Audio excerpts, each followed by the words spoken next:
Comedy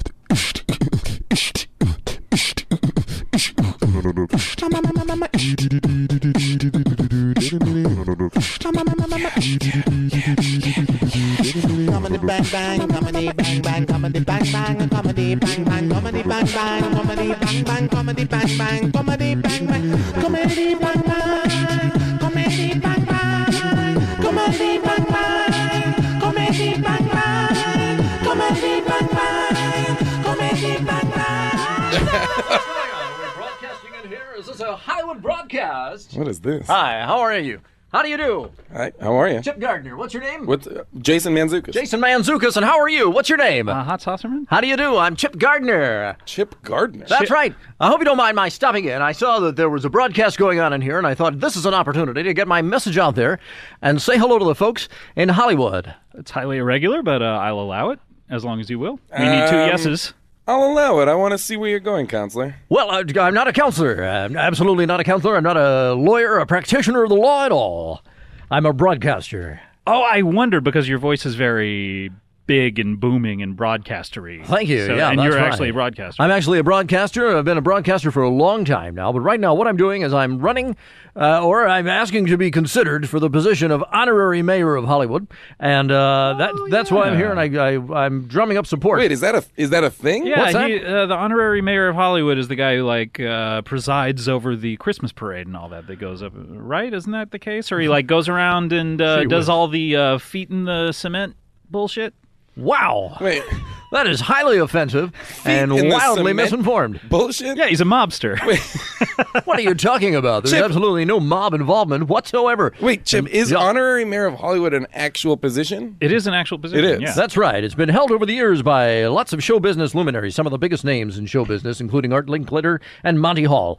And for many years, the position was held by the legendary Johnny Grant. Johnny Grant, yeah. Who's That's that? right. Johnny Grant. He was the Honorary Mayor most of famous Hollywood. for Honorary Mayor of Hollywood. Oh, okay. So he wasn't a showbiz guy previously. No, but anytime Certainly anyone was. gets their star on the Walk of Fame or whatever, the mayor is there and he The honorary mayor is there. Yeah, the honorary. It is not an elected position of any kind. It pays no salary and holds no power whatsoever. Oh. But How does What's one your- get appointed Yeah. to it? you're appointed to the job by the Hollywood Chamber of Commerce, and they look for someone who they feel projects the values of Tinseltown and can really celebrate the town in all of its glory. Can just out of curiosity, Yeah. what are those values? The values of Hollywood and Tinseltown, or Tinseltown and Cinema City and Hollywood and a lot of adjoining areas. No, but wait, all the would you various be, areas. You would be Honorary Mayor of Hollywood, so is somebody else the Honorary Mayor of Tinseltown? Guess what, friend? They're all the same. Tinseltown and Cinema Wow. City and Hollywood. Yep, they're all one and the same. Okay. Anyhow, What kind of values are we talking that you would need to embody? well, just welcoming commerce to the town and welcoming tourism and just promoting this part of Los Angeles as the high point of culture and sophistication and excitement for all the world to enjoy. Now, I feel like, a lot of times people in this kind of position, stuff comes out about them. Is there any skeletons in your closet? Are people going to find out anything about you that that might color your ability to draw business into town or any of that kind of Well, I stuff? don't Jason, really that's a think so. great question. Thanks, Scott. I've tried to lead an exemplary life. I don't believe I've ever done anything that would get me in any trouble. Great. I've been a resident of Hollywood, since 1980. I came here as a very young man to become an actor, and I did in fact get lost for a while in drugs and alcohol. Not very young. I mean, Well, I beg your pardon. I don't think you were very young in 1980. I'm actually quite a bit younger than I look. How old are For you? several reasons. You look incredibly old. Well, I would have put your age around 60. right, and I hear that a lot.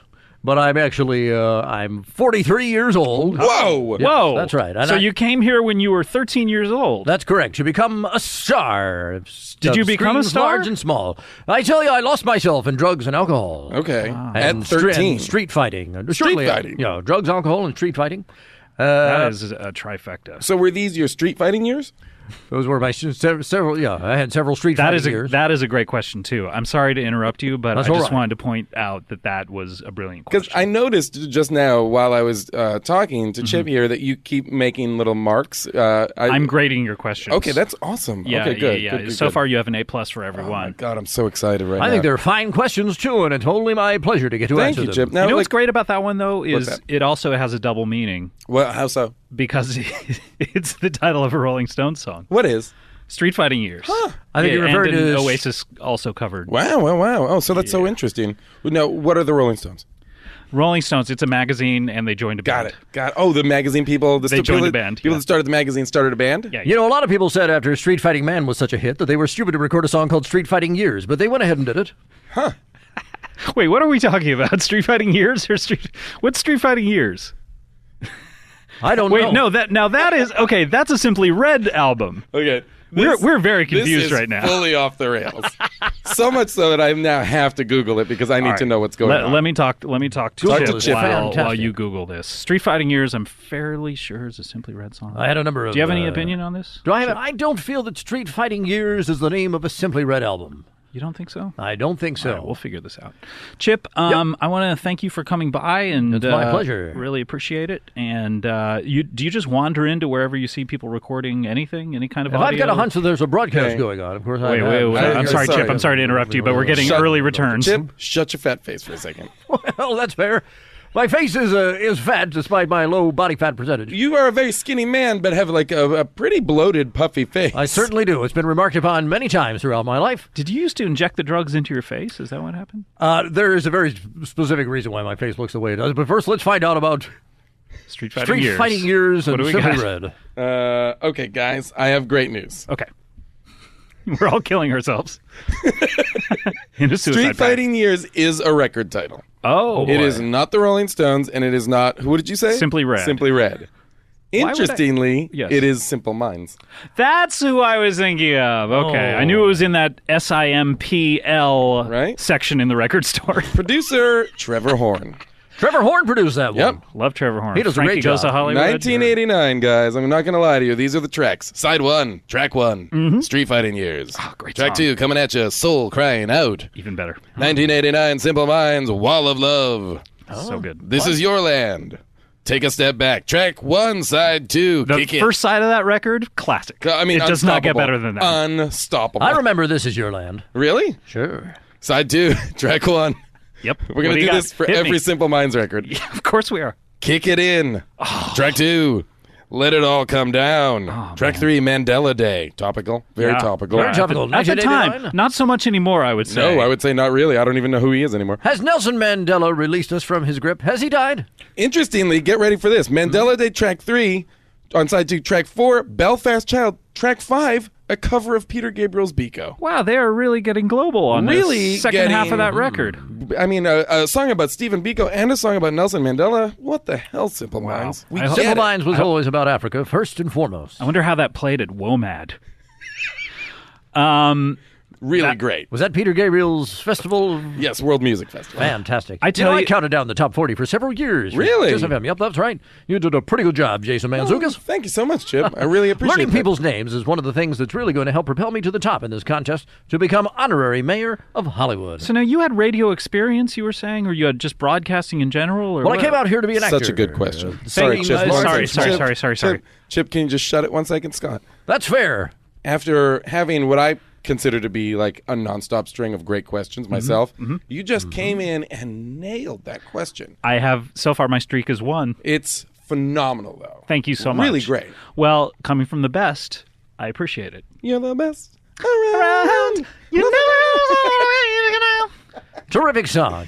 Terrific song. Why were you thinking of Street Fighting Years, by the way? Well, he said were that you he's- he I know. said- he said that he was- No, but I'm trying to say. Oh, Oh, boy. Guys, No, let's but not why is fight. that a reference that comes to your mind? Are you a big fan of the Simple Minds? I'm not. If I'm being fully transparent. Please, I need I full thought I transparency. was referencing Street Fighting Man. So did I. Uh-huh. And he had said that he had been lost in drugs, alcohol, and street fighting. So Which is I then, true. I then thought I was going to make a Street Fighting Years as if I was referencing the Rolling Stones. Right. And then when I was called on it, I was going to pretend like I didn't know what I had done. So what? Do you know that record? Have you ever heard of that record? Street why is Fighting that, Years? Yeah, why is that Never in your heard of head? it. Strange how the mind works. Oh my God, so interesting, right? Everyone's brains are different, and that's what makes yet- life so wonderful. But yet we think of our own minds as if they are the minds of others. You know it's so what? shocking to It me when I turns out realize our minds Hey, are Chip, not so can you hold on simple. 1 second? Shut Chip, up. can you just Chip, shut it for shut. one? Well, one goddamn fuck second. up. Chip, Well, We're talking about brains. I'm trying my best to. sometimes you realize, the way I think isn't how other people think.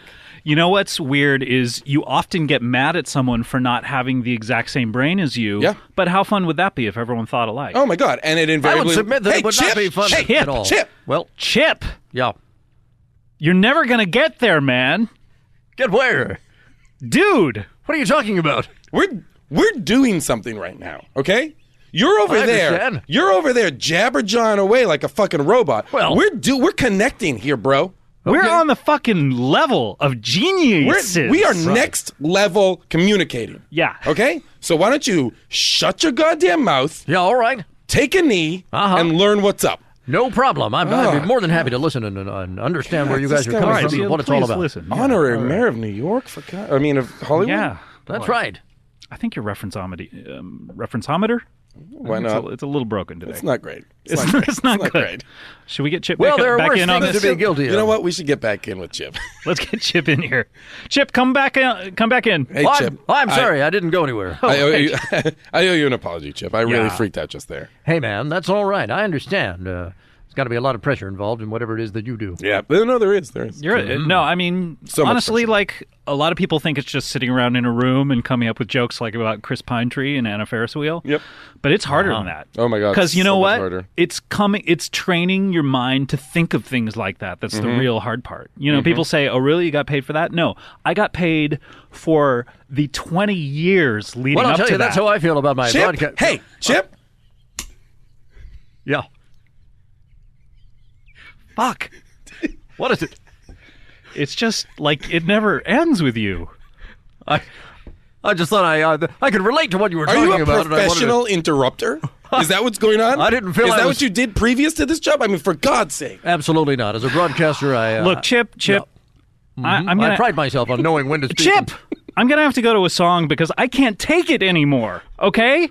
You mind if I cue up the song? When Because we I've- come back, we're going to talk more to Jason and about what we're talking about because I've really felt like we were onto something. We have been on the verge of a No breakthrough. question about it. You hey, guys Chip! Fuck! All right, just go to a song. What the shit, Whoa, man? what's the matter? Go to a song. Go to a song. We'll be right back.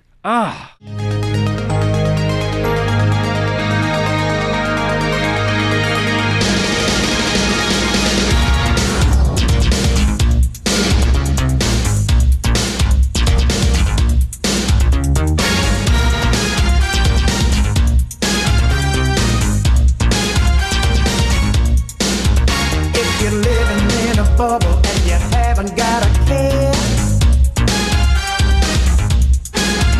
well, you're gonna be in trouble 'cause they're gonna steal your air. 'Cause what you got is what we need, and all we do is dirty deeds. We're the space walls. Watch out, we're the space walls. We're the masters of space. Don't mess around. With the space balls.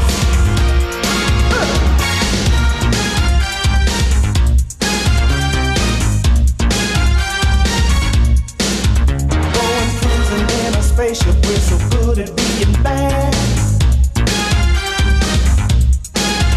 We'll destroy your little planet if you ever get us mad.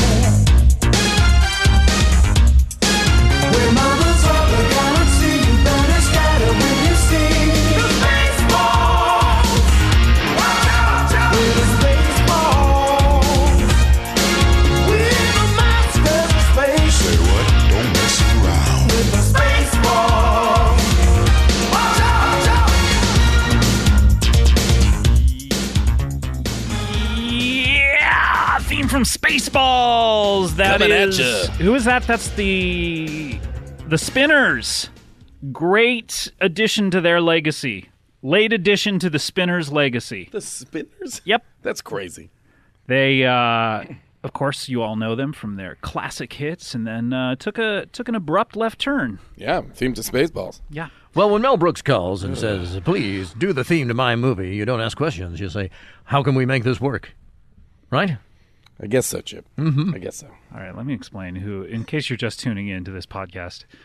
Yep, In- because in a case lot of you- people just turned on their Yeah, podcasts in the case middle. you just press play. In case you fast forwarded to the middle of your podcast. I understand it, man. Hey, people do different things, man. Yeah, people listen to podcasts way out of order. Some folks have difficulty with their downloading and lose a part of it, right? It's America. Uh-huh. I support people's rights to do whatever the fuck they want, as long as they're, respectful. Well, it's sounding real Tea Party today. But let me explain what's going on. I got Jason Mantzoukas, bros, two bros in a pod. Bros hanging bros. I'd go ahead and say we've got 3 bros here. What do you say? And then we got this fucking bummer town, Come USA, on. Oh, that's next not to fair. us. Stop it. Chip Gardner is here. Chip Gardner running for Honorary Mayor of Hollywood. That's right. But Jason, I did want to talk to Chip. I do want to figure out what's going on with him. Because Absolutely. it seems like he has something on his mind. Chip- Something he wants to get off his chest. Well, I don't know about that. I just want to be considered for the position because I really feel that I would help to bring some honor to this town in the same way that the legendary Johnny Grant did for so many years. And, after Johnny passed in 2008, the position remained open. It's been unfilled since 2008, and that's 3 years with no honorary mayor of Hollywood, and I think that's a shame, and I think someone should pick up the mantle and carry it on, and I'm just the guy to do it. And have they been looking? Has there been an extensive search? Has there been a search committee? At the very least. There was a feeling after Johnny passed that the greatest man in the world to ever hold a position had passed on, and there was no sense replacing him. And I think that's hogwash. And a couple of people have put their names up for it. And I heard Alan Funt is really interested. Alan Funt, Alan Funt Jr.? Yeah, that's who I'm talking about. You're talking about the Alan heir Funt Jr. AFJ. Yeah. AFJ's involved. AFJ, yeah. Well, that's right. He's put himself forward for the job. I think that's nonsense. I think it's garbage. He's an asshole and a monster and a son of a bitch, and he's completely unfit for service in every possible way. I don't think that you should say asshole about your competitor. I mean, that's not very befitting of the office. Well, I mean, it sounds a little bit like you're taking your campaign seriously, but that's right. You don't need to go negative. Yeah. You're absolutely wrong. I've got to cut these motherfuckers off at the kneecaps. Whoa! Who are going after the job. I want the job. Angeline is also up for the job. Angeline? Oh, Yeah. I saw her at a Del Taco once. Goddamn whore. Whoa. Yep. Well, goddamn whore and a I disgrace. actually think she might be a whore. Yeah, she might be. So You know that what I might had just heard be- about her was that she was Don Knotts' kept woman. No. That Don Knotts basically had her whenever he wanted her, That's like a dream. and he just paid That's a her off dream. with Mr. Limpet money. That's a goddamn dream. Yeah. Not that she would be at your disposal, that you could be Don Knotts' Yeah. go-to gal. Sounds like she was his ladyfish. Well, Angeline, come on over here. So, you know what? Keep reading that Daryl Hammond book. That sounded a lot like the late, great Don Knotts to me. Thank you so much. Stop You know what? sucking I'm up. Fantastic. I'm gonna vote for you. We can't vote. Great. There is no voting. It's an honorary title. No, but what you can do is you can write a letter to the Hollywood Chamber of Commerce and let them know that your pick for honorary mayor of Hollywood is Chip Gardner. Chippy, have you ever been arrested? Several times, yep. That's absolutely, yep. I've been arrested for... Just during your drugs and street fighting years, right? Where's the cough button? You have a cough button? We don't. I've been arrested We're on a several- 4-second delay, though, so we'll just take that out. That's perfect. Okay, let's wait 4 seconds of silence now. Okay. So, during your street fighting Simple Mind Certainly years... during my street fighting years, during all of my Simple Mind years, and during my Now, did you my follow the vandalism band Simple phase. Minds? I was on tour for a while with the band Simple Minds. Not during their high point. No, not during the They were on the way down. They were angry. They were opening for Jesus Jones at the So time. this that I is the was- second day that Breakfast Club was out? That's unbelievable. That's absolutely true. They were opening for Jesus Jones. He had that hot hit. Nope, so that's right here, unbelievable. right now. Oh, right here. I thought it was EMF. unbelievable. No, that's EMF. Son You're a thinking of bitch. EMF. My reference meter is really It's really off. off. Did you hear the guy from EMF committed suicide? No, You're really? supposed to say, "Oh!" That's unbelievable. But all of that ended when I had my face run over by a Jeep, which is why I Well, let's move on. Let's look the move way past that I that. do.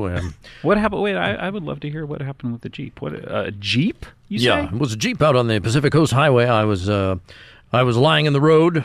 Whoa, why? Why would you lie in the road in the middle of the highway? Well, I was hoping to get run over by something, and it was a Jeep, and it ran over my face. And most of what you see on my face now is artificial. It's been that's what built the- and rebuilt over the years.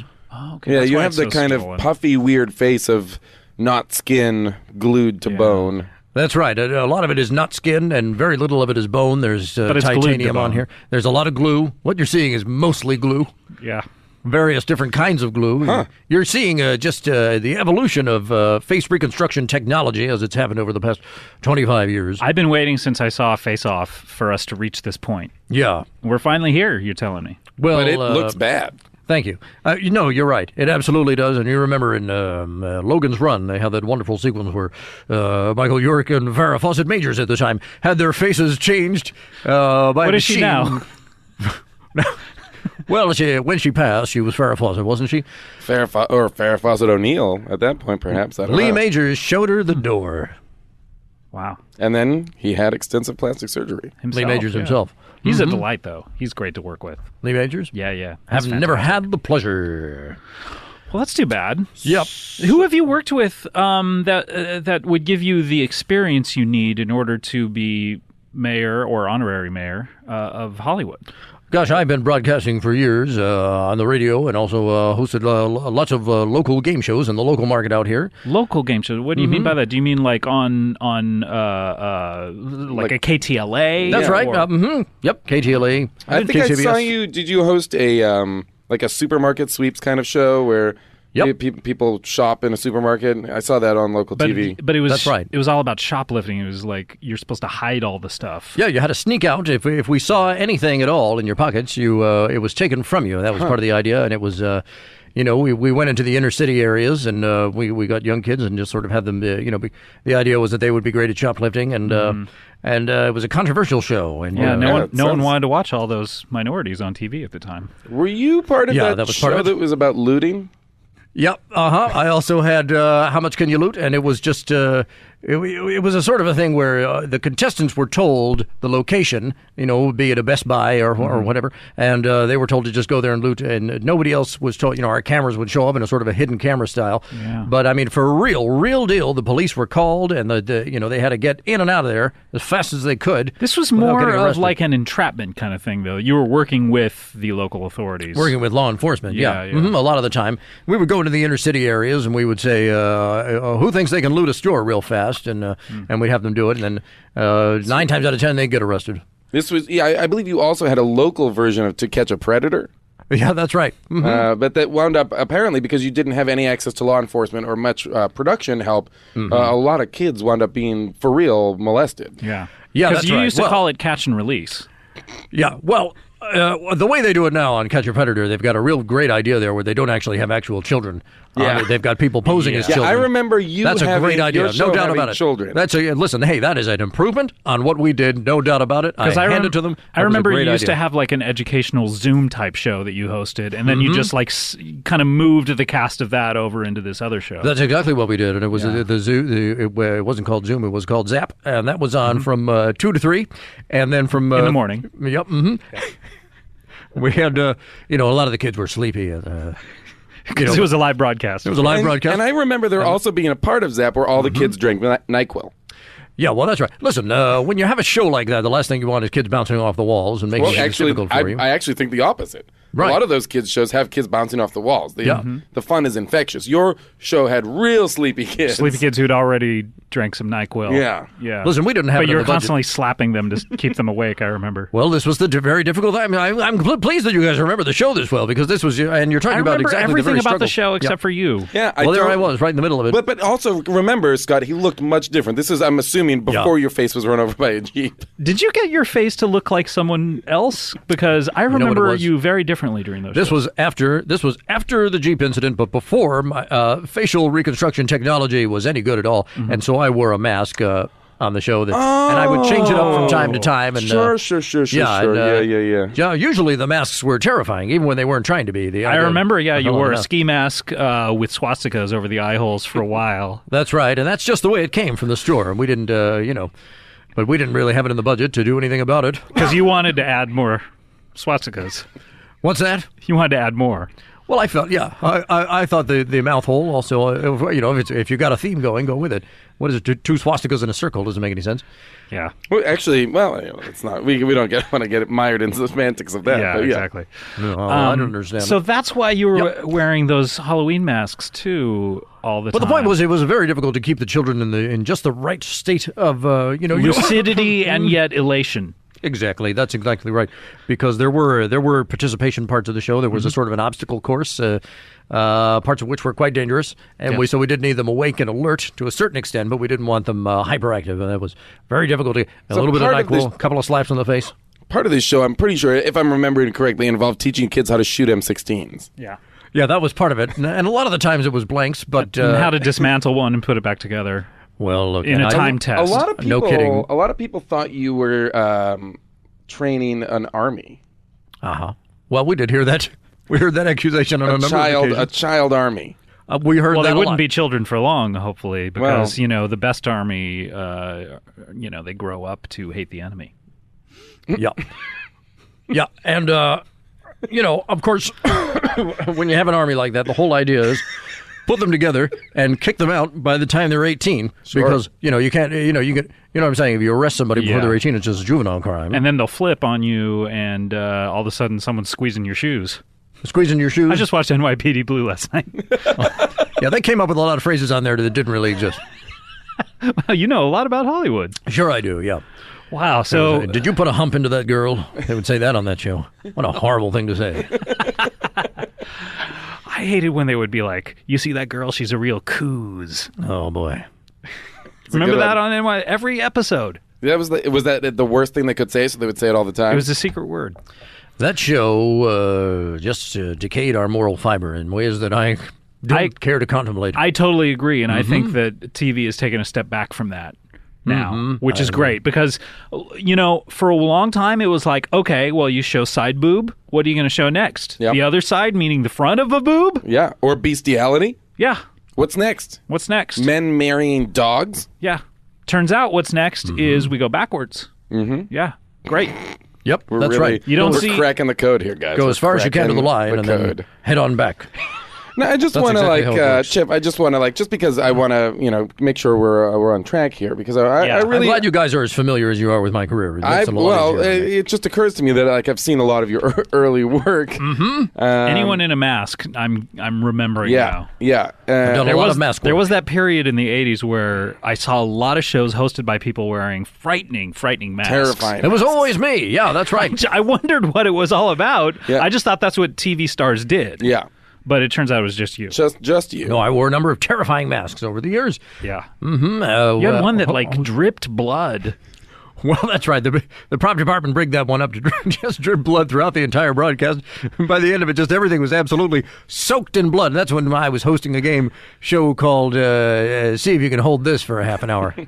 Yeah. No one But was the able to hold it. interesting- Nobody was able to, and the show was only 10 minutes long. Well, that's right. So there was And you brought people up to speed at the beginning of the show, say, okay, here's what happened for the previous 20 minutes. That's right. Mm-hmm. And everyone had stopped holding it by then. Yep. because as I remember, In many ways, it was a disappointing show. as I remember it, Not too many. all of the items for holding were either electrified A lot of the time, they were electrified. That's It was right. electric eels. or, mainly. or burning hot. Yeah. Well, yep, those were you've hit it on the head. Those were a couple of our big go-tos: electrified or burning hot, or was the an angry animal, an animal that's been teased and I'm poked pretty at. sure or another something thing, like that. another show you hosted was electrified or burning hot, and people Had to guess, people had to by guess. touching their genitals. Well, to it. well, yeah, that's right. What you would do is there was a hole, and you had to stick your genitals into the hole, and it would make contact with this thing that was either electrified or burning hot. And I'll tell you, you would think it'd be real easy to tell the difference. Not really. It's pretty much the same sensation. for both, Well, yeah. it turns out that it really wasn't. A lot of the time, they got it wrong. Yeah. But I do remember your prize was $15 million. And one time you had an actual ME, a medical examiner on, who just examined his own wounds, and he was able to give you the right... But as I remember, But he was as disqualified later. As I remember it, he did not end up getting that money. That's correct. He did not end up He getting was that money. disqualified, if I'm correct, because he was murdered. Well, there was a stipulation in there. That's not a that, true disqualification, I have to say. I always wondered about that I little always piece of wondered that Hollywood too. lore. Yeah. There was a stipulation in the agreement that contestants went into that if they they were murdered. died before they left the premises, they did not get the money. Interesting. Interesting stuff. Yeah, yeah. You that know was what occurs interesting. to me no one is- knows who murdered him. That goes unsolved. For as much as we know about Chip Gardner's career, when he walked in, we should have been really psyched to see him. We should have, but all I saw was this fat-faced weirdo, Yep. and I was a little frightened, so I was telling him to shut up. Right. So was I. and because and to Because be honest, we were broing out so hard. at each other. But now, Yeah, you guys really were, bro. Hey, Chip, can you hang on one sec? Because Scott and I are in a thing right now. Oh, I understand. So we were, But we had who gone knew? to another plane. Yeah. You know But what I then mean? thank God we came back down to Chip's plane. And it because was my look at- great pleasure to Hey, join you there Chip, on that plane. Chip, shut your fat, Fucking leaky face. Shut it! I don't know what the shit those fluids are. I guess it's Elmer's glue or something. Could be any number of things. It's probably pus. Chip! Put your forehead back in place, listen up, and take notes. Because the grown-ups are talking, you weirdo. You 43-year-old fuck! I apologize if I've done anything to offend you. Apology accepted. Chip. Accepted. Thank you. Accept- Thank you know for what? apologizing. You know what? I forgive, but I never forget. Never forget, just like 9/11. Yep, never.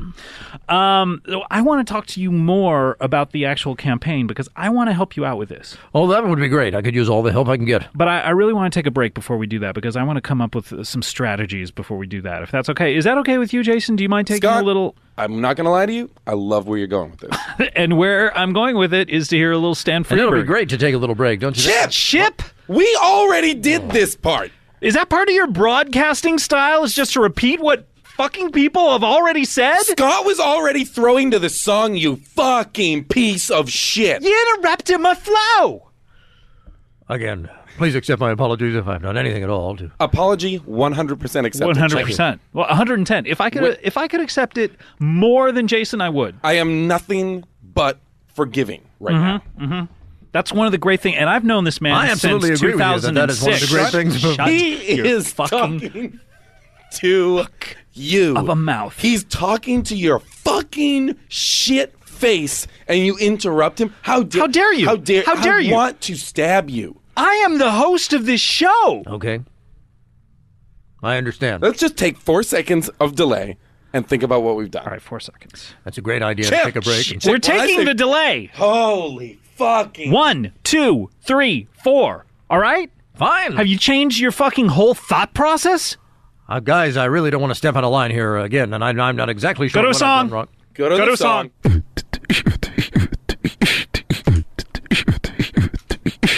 This is Comedy Bang Bang. We're here with Jason Mantzoukas, and we have Chip Gardner, who we had a great talk during that song, and everything's cool. Yep. And, No, we're 100% cool. In case anybody yeah. in the audience is nervous. Yeah. So Don't worry about us. We truly are 3 great friends now. Great friends. Yep. Great friends. Terrific. I want to talk to you about your campaign because Sure. it seems like your only strategy that you've had so far is for people to write to someone, like an actual letter. Absolutely. Nothing is more impressive than sitting down at a typewriter and typing out a letter and putting it in the care of the United States Post Office. All this various technology we have today is just fine, but if you really want to impress someone, give them a hard piece of paper in their mailbox, and that really gets a message across. Is that a better than anything euphemism? else I know. Is that a euphemism, Chip? Giving someone a hard piece of paper in their mailbox? It sounds like a euphemism. Well, I didn't mean it that way. If But you if really- it helps me to get the job of Honorary Mayor of Hollywood, for someone to go down there and just Just jam it in there. hard piece of mail yeah. in somebody's goddamn wet and I mailbox. I would say, go do it, and tell them Chip Gardner sent me. Oh, okay. Have you liked that fucking? You've got Chip Gardner to thank for it because he sent me here to fuck you. So consider part him of for your it honorary- sounds like part of your campaign is to advocate people go down to the Chamber of Commerce and just fuck people. Listen, it's not a bad idea. In your name. Go down to the Chamber of Commerce right there on Hollywood Boulevard. Can you just fuck anyone you want to these days? Okay, Absolutely. Are you such a kidding good me? question. Scott, I'm putting that in the great question. That's in the win column. That's in the win column. It's such a great question. Chip, I'm interested to hear your answer. Well, if I'm not mistaken, the Supreme Court recently ruled on that. Rule. Yep, and I believe they said, yeah, you go ahead and fuck whoever you want. Yeah. Yep. And there's no legal thing that anyone can turn to tell you that I didn't enjoy that fucking. Well, Sorry. no. Well, as I understand it, and I might be wrong, but it's not about them enjoying it. Right. No. It's not about because when you're fucking someone, it's about you. It's about It's about you taking what you want. In the name of Chip Gardner, in this instance. Hail Satan. Wait, whoa. Hold on 1 second Whoa, because whoa, whoa. I think you just said something that Whoa, I whoa, want whoa. to pay very close attention Whoa, to. whoa, whoa! Stop did I the just clock. say? Point out for the listener. Whoa, whoa, whoa! Stop the clock. What's that? You said 2 words that if people, and maybe people want to rewind here, maybe you just press play right here in the I don't middle know of if you've it. got that If you technology. just missed them? joined us, you know what I just realized? Coming out of that song, we didn't identify recap. anything. So Yeah. people who just tuned in at this point have literally no idea. They would what's be going on. absolutely bewildered. Yes. But you said 2 words, Yep. and usually the combination of which leads me to believe that you have some freaky things going on. Hang What are on. you I talking feel about? like we heard the same thing, Scott. So I think on the count of 3, we should say those 2 words Here together. we go. Okay. Ready? 1, 2, 3. Chip Gardner. Wow, you guys really are bros. Jason, come back. He's lying on the floor. Are you having a seizure? Wow, that was beautiful. No, but you did say Hail Satan. Satan. That's right. and Is that part of your scene, man? Oh, absolutely. Yeah. Well, one of the things that brought me back from my dark period, there was friends and family, of course, but also The TV Lord show Satan. Friends? The TV show Friends and the TV family? show Friends actually did help me come back from the brink because I saw that monkey, and I thought, how bad can things be when a monkey's got work? But anyhow, yep. Lord Satan was a big part of my recovery and redemption, and How did you? absolutely. How did you first get into that? Well, gosh, I was down at a rock bottom, and I saw a fella. Was this before or after the Jeep? This was well after the Jeep. Oh, Yep. but so you'd already been hosting these shows with the masks I've on. been hosting the shows with a mask. Now, I just want to ask a quick question, and Sure. I do want to get to your introduction to Lord Satan. Yeah. The Jeep instance, was that the first time you attempted suicide? Oh, that wasn't a suicide attempt. I just wanted to get run was over. it? Oh, you just wanted to get Oh, run yeah, over. yeah. Like for what? For kicks? Just for kicks, exactly. Yeah, just to see what I could survive. Because at that point where kicks just keep getting harder to find. Kicks are getting harder and harder to find. Yeah, Herman's yeah. Hermits? Yeah. I was actually pitching a game show at the time called Can You Survive Getting Run Over by a Monte Carlo was what it was. So I was, in particular, I was hoping to get run over by a Monte Carlo. But it ended up being a Jeep. And In anyway, some I was ways, doing you're some lucky research. it was a Jeep because of the 4-wheel drive. Maybe you're right. How so? Well, because those back wheels were able to avoid you. Oh, is that how it works? Yeah. Good. That's any time a Jeep hits anything, the front wheels hit it, but the backs don't. Yep. Is that right? That's what four-wheel I drive used, is. Yeah, I used to Okay. work at Ford. Ford. Maker of the Jeep. Maker of the Jeep. And- Ford Jeep. No, come on. Jeep, Come on, guys. You built guys are Ford are tough. joking around. But we studied the Jeep because we were afraid of it. Know your enemy. Yeah, exactly. Keep your we friends were close and we your were enemies deathly closer. afraid of it, and we considered actually making a 4-wheel drive Ford for a while, and we were going to call it the Ford wheel drive. I love it. And and I got paid $300,000 to come up with that. You talk too much about money. You do. You talk too much about how much money you make. Do you really think so? Like the story would Well, have been guys, I'll tell you, totally. one Hey, thing Chip, about money Chip, is- can I interrupt you for 1 second? Yeah. I You do it's want like to the hear story- this, Chip. I'm The sorry. story would have been totally viable if you had not said how much that. Here's where I disagree. To put the money in is bragging. Here's where I The story disagree. has value otherwise. Here's where I disagree. I got paid so much money that people should know about that. No, they don't need to know about that. That's the part where you lose. I don't think it's you bragging lose when you're the just common man. stating a fact. You lose the common man. When you just say how much money you make, It's not important. It's not bragging. Yes, it is bragging. You don't. How is that bragging? It didn't add anything to the story. Chip, can you shut it? It makes people impressed. Shut up. I know you look like you want to talk, you stupid weirdo. I'm dying to get in there. All right, you know what? I want to hear what he has to say. Let's go. What were you guys talking about? Don't worry about it. Sometimes I interrupt without knowing what you're talking about. We were talking. Well, we Doesn't we matter. just had a little disagreement. Chip, back to Lord Satan. Yep, Lord Satan. You're in a dark place. Yeah, absolutely. Rock bottom, you said. And the Jeep wasn't rock bottom. That's what I find interesting. The whole facial reconstruction, Well, that was surgery going awry. That was a drag. That was a real bummer, man. Yeah, it was I know a they real accidentally gave you sexual reassignment surgery while they were working on your face, and you were like, "I didn't ask for that." drag. I'm not entirely sure. It was an accident. It wasn't my idea. I didn't want it. But I think it might have been pranksterism on the part of the doctors. But then, as I understand it, you went and had that not reversed because you can't reverse it, but now you have both sets of genitalia. Well, that's right. I think Neither it- of They which call it a functions side-by-side. right. They call it a side by At side. in the In-N-Out Yep. secret menu. I'm a side-by-sider. That's absolutely true. That's all you got to say when you go to In-N-Out, and they give you a free burger. Yep. Oh, yeah. I get free burgers all the time over there. because Really? I'm a side-by-sider. and that's a rare thing to be. Oh. So yeah, that's right. Well, I figured as long as I've got a vagina and it's just as easy to put a penis on there, might as well have both. But anyway, Do you ever, I've never even thought about this. Do you ever put one inside the other? are you kidding me? I don't think I am. It's in there right now. Wait, Whoa. what? Absolutely all the time. Now, let me ask you a question. Yep. Is that for sexual pleasure, Sure or it is. is it to have a good line in your pants? Because it looks good. Thank you very much. You can't. Yep. Well, it helps with the pants, but really, I'm just in a rapturous pleasure at all times. Really? At all times, as Lord Satan would want me to be.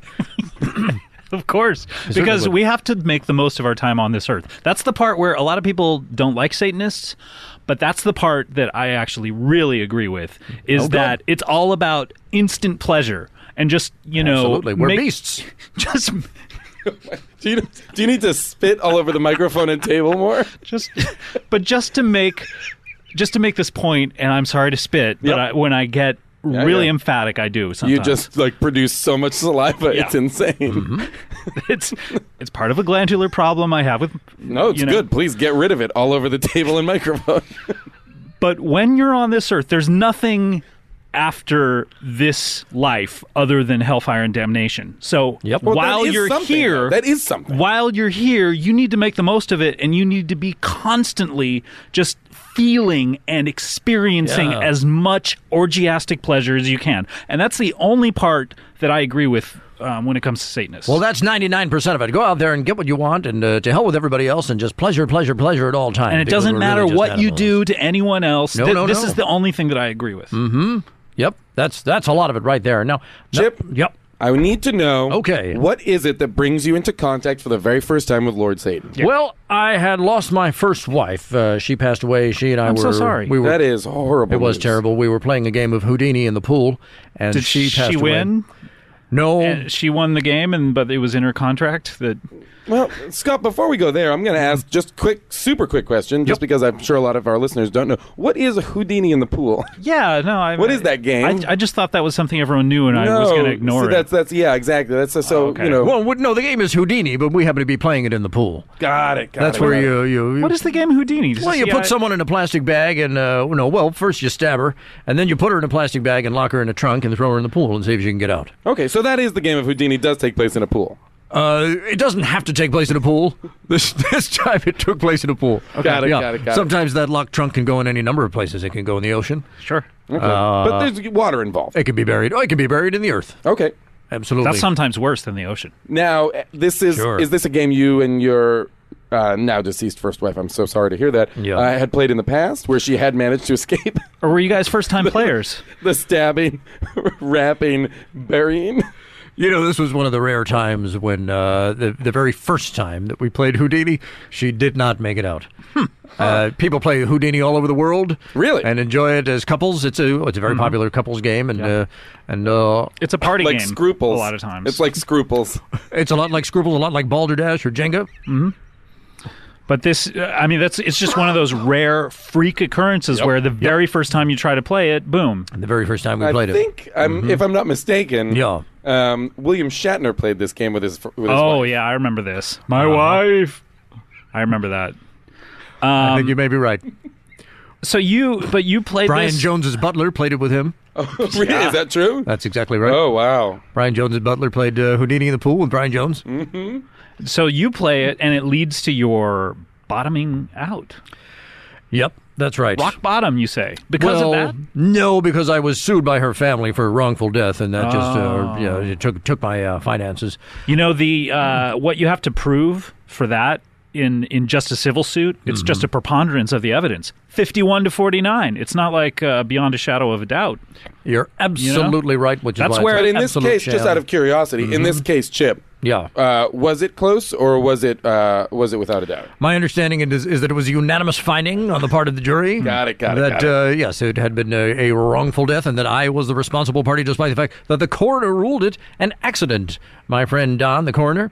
Oh, Coroner Don. Coroner Don. Yeah. Ruled it an accident. But anyway, losing all my wife, of course. Of course, I was. All of her? You lost all of your wife? I lost all of my wife, and that was, of course. I didn't care for that, but losing all the money. Just out of curiosity, did you keep any trophies? Did you keep like an ear of hers or anything? Did you keep anything to remember her by? I was heavily into her feet, and I do have those. You know what? Mm-hmm. Something to be grateful for. Yeah, that's right. I still have her feet to remember her by. I mean, like I have like the letters an ex-girlfriend wrote me. Yeah. You know? Where's a person keep those? Those are on the mantle, and they're right on the mantle. As soon as someone comes in, it's pretty much the first thing you see. And it's a real conversation piece. I hang get mine things off. above my rearview mirror. What do you hang there? Little baby boots. Oh, I see. Yeah, I don't Baby know. boots. Yeah, that's kind of the same thing. I'll tell you something. It's not easy to get a human being, or even parts of a human being, taxidermied. You've got. There's one guy who'll do it out in international waters, because it's Just off the coast of San Diego, right? Yep, he's out there. Yeah. And you go out there and but he'll stuff anybody. If someone passes away and you'd like to keep them in your house posed in a certain pose, he'll do that. He'll be more than happy to do it. So, for you. and that just because I'm curious now, like, is that something you've done subsequent to your wife's feet? I've done it on several occasions. Yeah. Uh-huh. Mm-hmm. So, walking into your let's do this. Walking into your home, Yep. Chip, like, what can one expect to see? I would love to take a virtual tour of your home right now. Oh, Absolutely. You walk into the house and you're confronted first and foremost by my beautiful fireplace. And what kind of a finish is on that? I beg your pardon? What kind of a finish? Yeah, what are we talking? Is it It's a tile. Is it a It's wood burn? No, it's a tile. Good old-fashioned tile on there. what kind of house? the- First of all, like, as I approach it a from the outside, Victorian? yeah, is it a Spanish style? Is this a modern home? It's a modern home. Yep. It's based on a prison in the was, I believe, a prison of the 1960s that had a very unique design for a prison. And so you had a home based on that same structure, or you occupy a prison? No. I spent some time in this prison, and I You loved grew it. to love it. I absolutely loved it, and I thought it was an interesting design for a prison. And so Sure. I called in the architect who had done it, and I said, "Make me a house." And And they put a gate around it with gun turrets and. yep, that's absolutely right. Mm-hmm. It's right up there in the Hollywood Hills. I've seen this place. It's one of the famous Hollywood houses. Oh, I is had it? no idea that you lived there, let alone that you hired an architect to build it for you. Yep, that's right. Mm-hmm. Now, oh wait, Yeah. I think I know this house. Is this a house that like a number of times people have been imprisoned in, and when they try and escape, they are shot by guards? As a matter of fact, that's right. You know your Hollywood trivia. I do know that. Just That's only, absolutely right. Only because on a number of occasions I've had to stop going someplace because traffic is shut down. Yeah. Because there is a quote unquote prison break. This was just last week. From a home- too. That's from a home mainly. in the It's not hills. really trivia when it just happened. Well, listen, these people are absolutely not held against their will. These are guests of mine in the house, but if they leave unexpectedly, there's a chance they could get shot. Okay, see from that someone seems in the guard like tower. they are held against their will. There's a real legal problem, though. You don't know the healthcare system. There's a real, you have a responsibility to your patients, and you can't just let them leave. Wait, patients? You're saying patients as if they've been admitted to like a you're a hospital. doctor, aren't you? Well, listen, I'm a doctor of sorts. That's what I thought. Yeah, I am. Because I've heard about the owner of this house. I never realized it was you. Mm-hmm. But I heard about the owner of this house, how he's the doctor in an insane asylum that he turned his house into. Huh. And See, I hadn't heard any of this. This is actually really specific. This is really interesting how urban myths get started, because some of this is not entirely true. It's not an Okay, insane what asylum. am I getting wrong? Well, what happens is that I'll bring people over who are living on the streets and seem to have nothing to live for, really, and I'll just I'll do my best to improve their lives through surgery. Okay, various surgeries, surgical procedures. So it's not an insane asylum at all. No, it's, but it's more of like a lot of the homeless people have schizophrenia. Oh, They have a absolutely. lot of mental health problems. Absolutely, Because what but I that's had very heard- different from an asylum. What I had heard is that it was a kind of island of Dr. Moreau in the hills. I had heard about these experiments that he's Yes, referencing. where yeah. you- you where you switch a person's upper half for their lower half. Well, we haven't. Believe me, I wish we were that advanced. We haven't gone that far, but we certainly have replaced a man's arm with a coyote's arm, a coyote's leg, or things like that.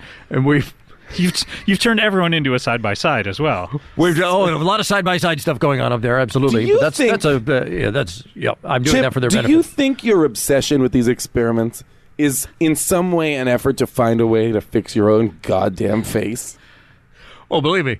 And that's how it began. Absolutely. I bought a whole lot of a lot of the surgeries that were done on my face were surgeries that I did myself. that's how it all began. I bought surgical equipment. I started reading up on skin and bone and muscles. And I things remember like that. you bought ancient Victorian surgical tour. How do you tools. remember he bought that? How do you remember that? There You was a can't big remember. there's That's a big not a profile. memory you could have. There's a big That is profile not- on him. It is not a memory. In the LA Times. You Yeah, can't that's say, right. I remember you bought ancient surgical equipment because that's impossible. I remember reading the article about The it. LA Times wrote an article about my home. Okay, They came then in let there. me ask you this. Architectural Digest has been over 3 times. If that's the case, Yes. why has it just come out now that there was such a long profile wherein I didn't know this guy. how could you not if it was such a long profile? I didn't know that this was the guy. I just heard about this eccentric. But Who lived but in the Hollywood article- Hills, The who- article didn't mention the game shows? No. They kept that out of it. Yeah, I Okay, I fine. told the journalist, let's not dwell on the past. I'd like to talk about what I'm up to now. Yeah. The surgeries on the schizophrenics and the homeless people. Got it. What I did think was really weird about that article, though, was that There were a lot of weird things about that right article. side by side to the article, there was another article about how all the ex-child stars of the TV show Zap Yeah, they were all homeless, living on the streets, and how they'd been disappearing. Yep, that was an interesting confluence of events. Those 2 articles appearing side by side. Like, what a terrible story to hear that those poor children, the once proud warriors in my army, were now living on the streets and suffering through mental anguish and mental Yeah. illness. And wouldn't it be wonderful to hear that someone had taken them in and helped them out through surgery?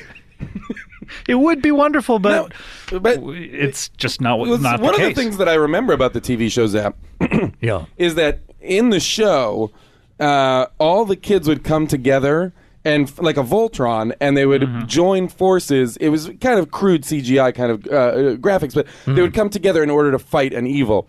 I just want to make sure there isn't anything going on now where in your experiments you're trying to take those children and actually physically make them the Mega Man that they were in the TV show Zap. You're asking me, am I taking some of these children who are now adults? First of all, he's not admitted to taking any of these children, Jason. Oh, okay. Sorry. Absolutely Hypothetically not. speaking, would there be a case for anybody to be trying to actually build Surgically graft build these the Mega Man? now adult ex-children. Yep. That's, I guess, what a lot of us are. Yeah.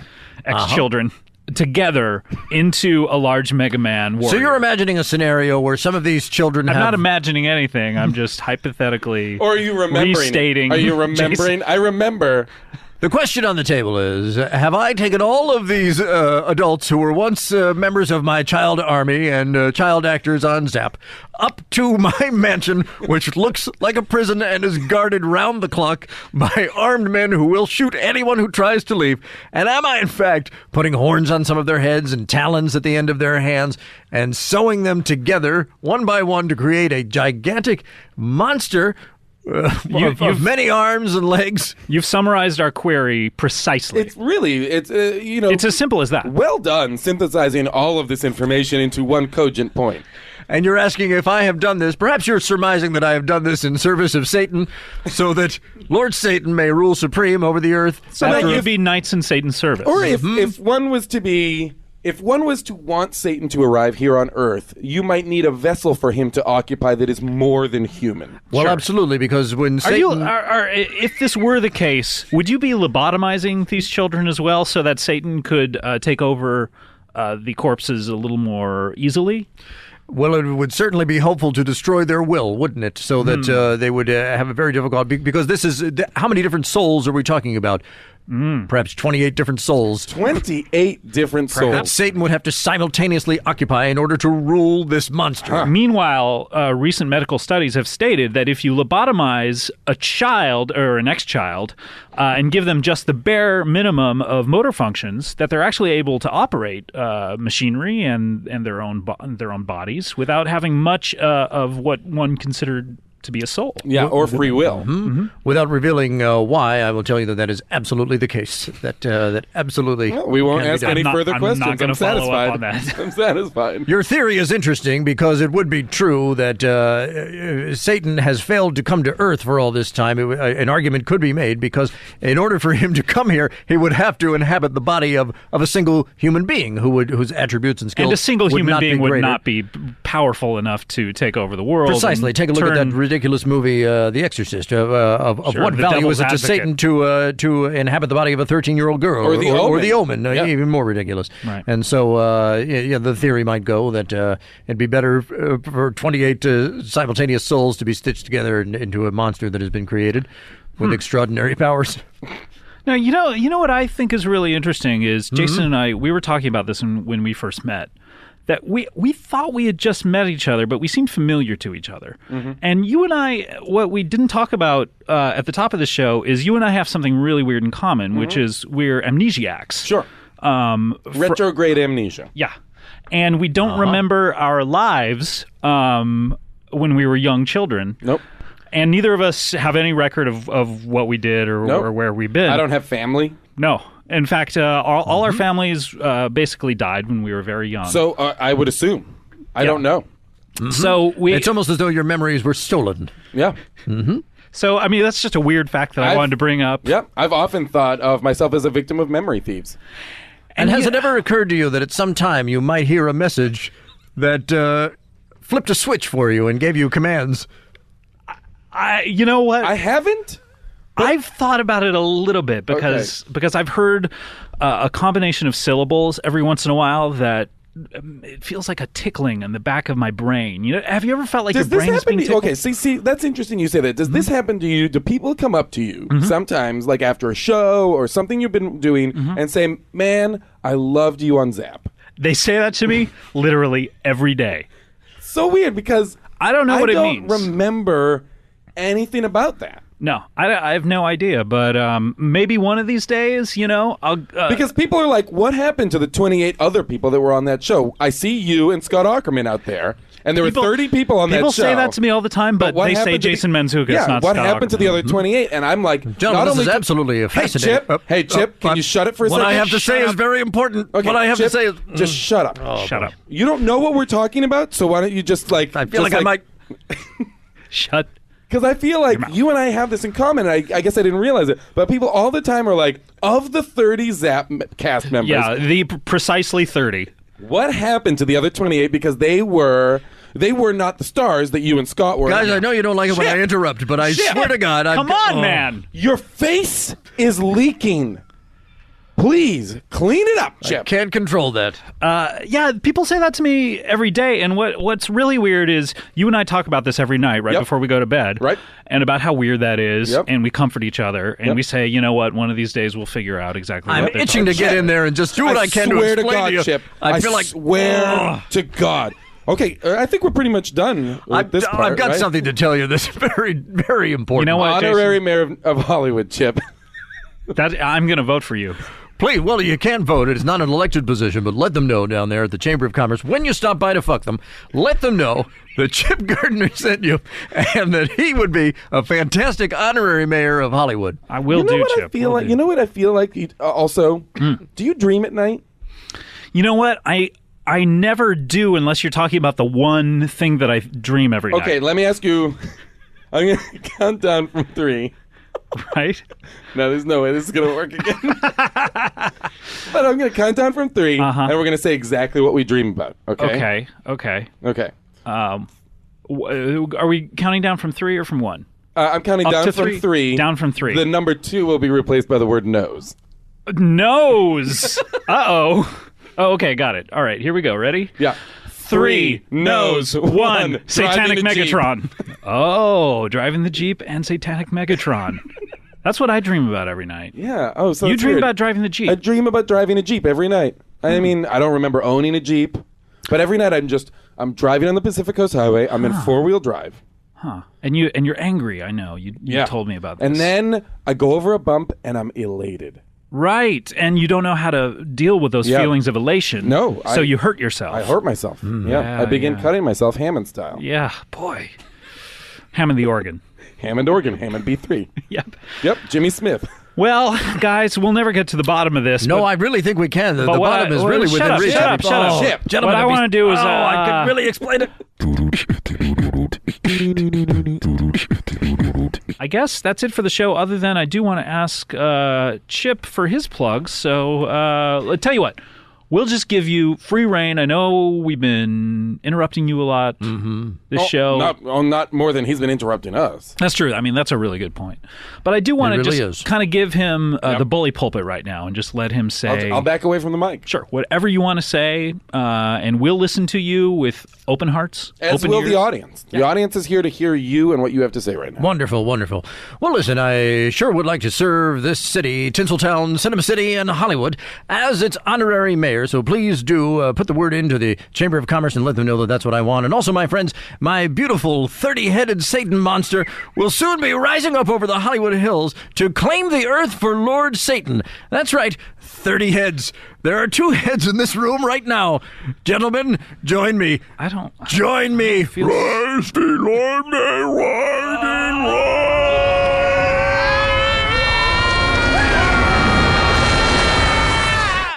Terrific.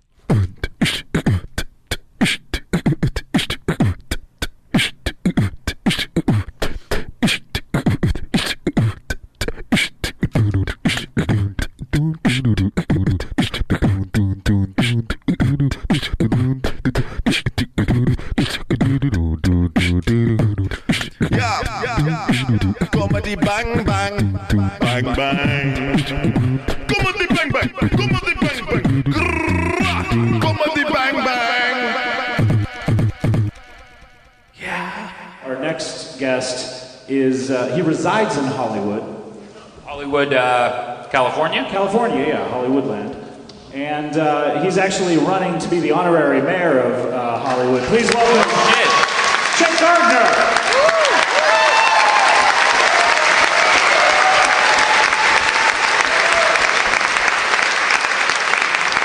Harris, you're on chair duty.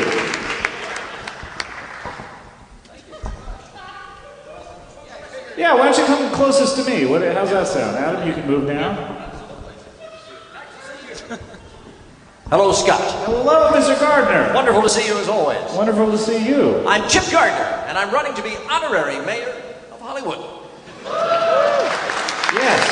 Thank you. I may have said Chet Gardner when I brought you out. Well, then you were wrong. Thank you so much. It's Chip. Chip, yes, Chip. We haven't seen you in a while. No, that's true.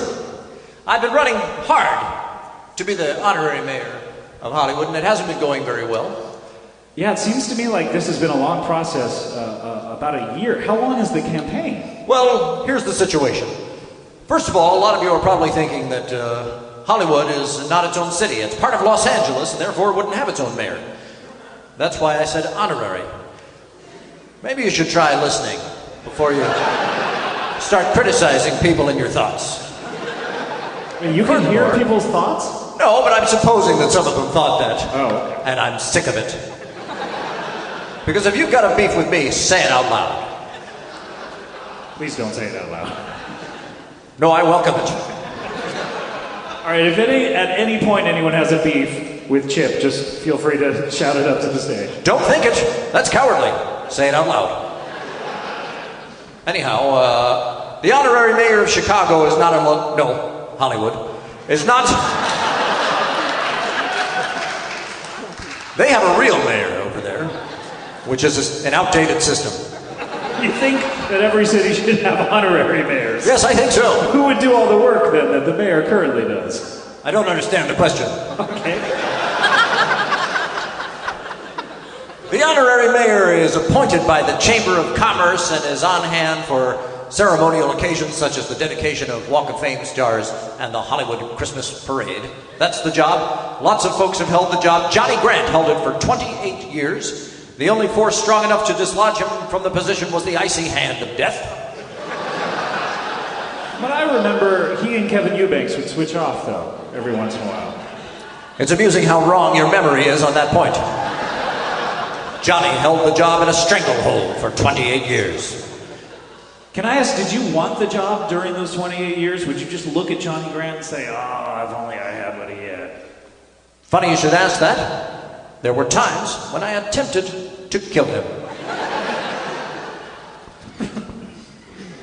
Tell us about that. I mean, it seems to be like... That's actually not very interesting. Oh, really? It sounds very interesting to me. I mean, you have had a very interesting life that you told us about. Your face was run over by a Jeep, and That's you correct. had reconstructive surgery. That's correct. You were the host. This is a brand new face, in fact. Yeah, oh, right, yeah, I noticed that, yeah, some of the stuff is a little different. Yeah. A little rearranged. You can put your nose right there in the center now. Yep, it's there now. With every new advancement in face replacement technology, my face gets a little bit better. And then you also were the host of a game show and a children's show that I believe I was a cast member of. Sounds right. I hosted many, many game shows during my career. Yeah. I hosted a game called Win, Lose, or Be Covered in Poisonous Snakes. How many people would win? Winning was statistically impossible. But so was losing. Would there be any sort of gameplay? Pretty much just covered in snakes. Right out of the box. And we kept them in a box. Boy, ironic, huh? Sure. I hosted a show called See If You Can Avoid Getting Hit by Some of These Hammers. See if you could avoid being hit by some of them, because it was impossible. You were going to get hit by a few. Yeah.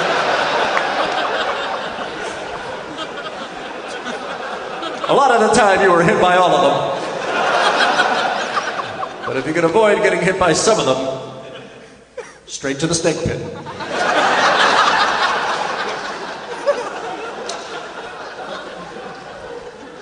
And I also hosted a show called Okay, but can you still do it after we set you on fire? Sort of a talent program. Yeah. People who were good at something would come in and see if they could still do it after we'd set them on fire. Were they aware of the fire part of it when they were auditioning, or would you say the title of the show as you pushed them out on stage? Well, that's right. They would find out the title of the show when they got out on stage and saw it written on the stage. Up to that point, they thought it was just called, how about a slice of cake? The wonderful game show where people perform their talents and receive a slice of cake. Or were just asked if they wanted one. So you've had an illustrious career. Thank you. Which ended at a certain point. You're no longer acting, correct? You were, you had a compound. Right. Right, yes, I just remember that too. That's right. A house up in the Hollywood Hills that was built to look like a prison. With a guard tower, with actual guards who were armed and trained to shoot people who tried to leave. No one was a prisoner, though. We should make that clear. People were free to leave at any time if they wanted to be shot.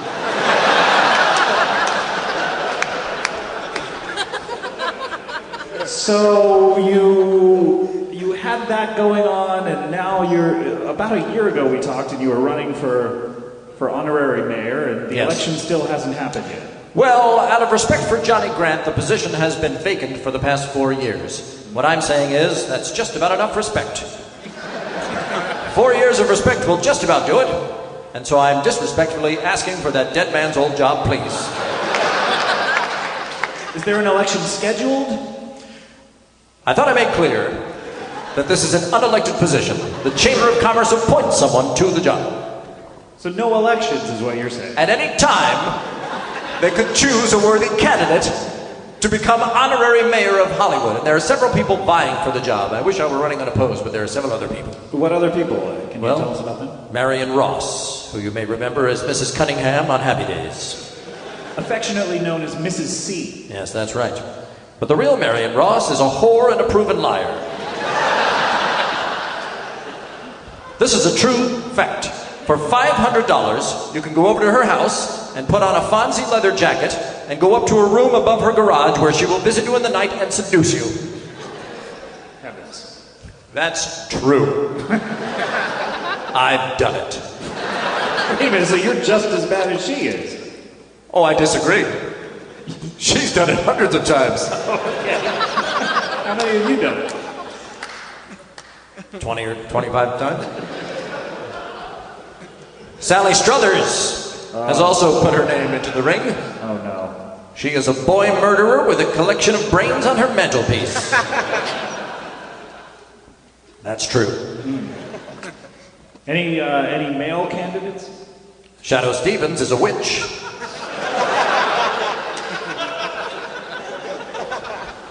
Rick Dees has fathered dozens of illegitimate children, and all of them are bestialists. Meaning that they have sexual congress with animals. Adam, did you know what that meant? I am not sure, but I know for a fact that I do now. Speaking of animals, forget about Lorna Luft. She gets her kicks by adopting puppies by the dozen and bringing them home to her house and drowning them in a hot tub full of champagne. A lot of trouble to go through. Hot champagne? Yeah, the heating the champagne is the part that I was mainly concerned with. Thousands of dollars in Yeah. hot champagne. Just to drown some puppies. Yeah. Thousands of dollars just in champagne costs, I would think, let alone the system to heat it. Well, she's quite wealthy. Oh, okay, yeah. So, that's a lot of people with a lot of problems, sort of akin to your own problems. I don't agree. Well, why is everyone in Hollywood so degenerates? You know, Adam, have you noticed this about actors? Do you have any quirks like the ones that you're... I have never ever murdered anyone or drowned anything in a bathtub. But I did want to. I just want to ask just a question about your campaign. Yeah. Did you know Johnny Grant personally? Yes, absolutely. I did know Johnny Grant. In fact, it was Johnny Grant that was driving the Jeep that ran over my face. Oh, man. So, were you... Was this in one of your attempts to murder him? What, when that happened? Yeah. I was extremely confused about what would and would not run a Jeep off the road.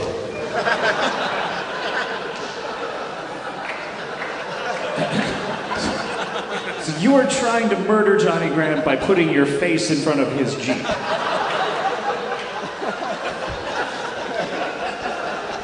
Because we've all heard that you can run a train off the rails by putting a penny on the tracks. Why would my face not do that to a Jeep? I've never heard that about running a train off the tracks with a penny. Oh, yeah. All it takes is a single penny on the rail to run a train off the tracks. That's a fact. That's a fact. And that's why they still make pennies. And why they still make trains. Yep. Just to put them together. It's a great combo. You'd think it would happen more. You think it would happen once? That's one time. If that's why they make both of those things. Yeah. Anyway, do you know that that was one of Al-Qaeda's plans? Stockpile pennies and have a coordinated placing of pennies on train tracks. Yeah. We thwarted that one. Osama bin Laden was going to do that personally, as I recall. He wasn't going to leave that to the dummies.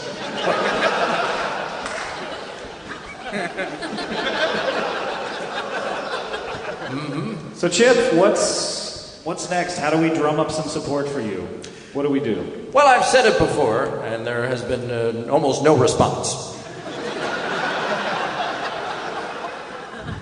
What I'd like folks to do is go on down to the Hollywood Chamber of Commerce and make love to the people there. I don't remember you saying this before. I've said this before. Make love to them with everything you've got. Make it special, and tender, and beautiful. Put some effort into it. And then tell them if you liked that, you've got Chip Gardner to thank for it. All right, Chip Gardner, thank you so much. Thank you very much. Chip, I was thinking that maybe what you need is, a lot of people don't know about your campaign. Yes. And Chupa, you do a lot of advertisements. Sure. Maybe you could do something here for Chip, maybe take over his campaign a little. What do you think of that? I would love that. Yes, I would like some Latinos and Latinas to vote for me. So if you can reach out to that community, that would be fine. Although I stress again, it is not an elected position. But you still want to be liked. More than anything in the world. Do you want to stop a man from committing suicide? Then participate in his fictional life. Come down to the headquarters on 3rd Street, right next to one of the major parts of the LA River where the hepatitis runs and flows like a watermelon. Should this have stopped 2 sentences earlier? Baby, are you going to vote for this man? How come? Because he's not that scary Barbie-looking woman that wanted to run for mayor. Evangeline? Yeah. Is this an inside joke that nobody understands, including everyone here on the stage and in the audience? How long do you think we could keep it going? I don't know. Until people stop us. It's a tumor. I know what you're talking about. Evangeline also wants to be the honorary mayor of Hollywood. Yeah.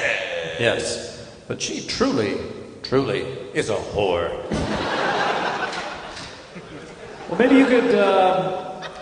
By the way, I did not know that you were going to commit suicide if you don't get the position. Oh, did I not make that clear? Oh, yes. Oh, no. How will you do it? I beg your pardon? How will you do it? I've thought a lot about that. Almost every waking hour. Hot tub of champagne. A hot tub full of champagne?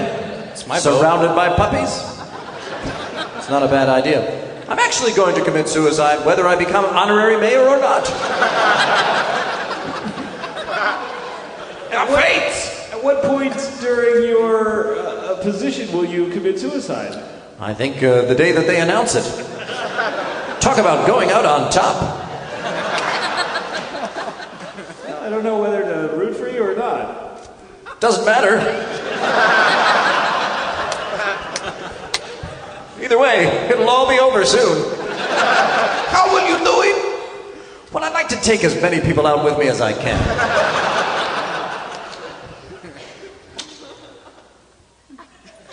Are you treading on territory you're not sure you want to tread on?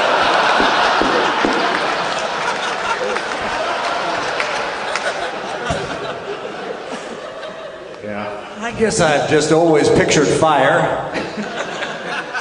Yes, like that the car in Greece. Painted on the side? Yes! That was my favorite part of that movie. That's the first thing you think of when you think of fire. Yes! Okay. Not a bad idea. Perhaps I'll set a car on fire and drive it into everyone. Everyone on Earth. Well, I would imagine you'd run out of gas at a certain point. right. I'd have to have some sort of a refueling system on the fly. And perhaps you'd have to get on a ferry or two that would take you across continents. Boy, oh boy. You're going to need a lot of raisins A lot of raisins? from before.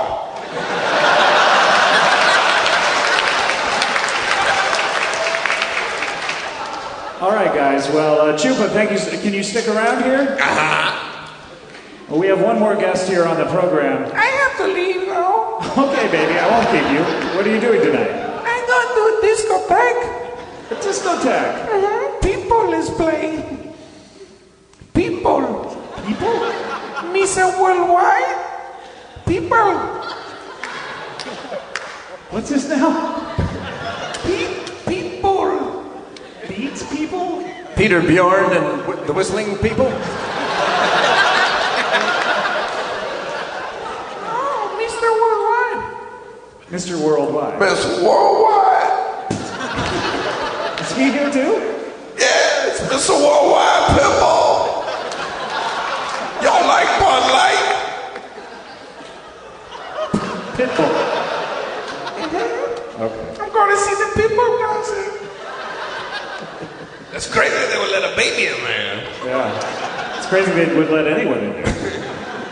Wow. Sorry, but that's how I feel. I hope people does not listen to alternative comedy podcasts. All right, we have one more guest on the show, and Adam, you might know him. He's one of America's greatest actors. Why do you think I know everybody? And why do I not think Harris knows anybody? Right.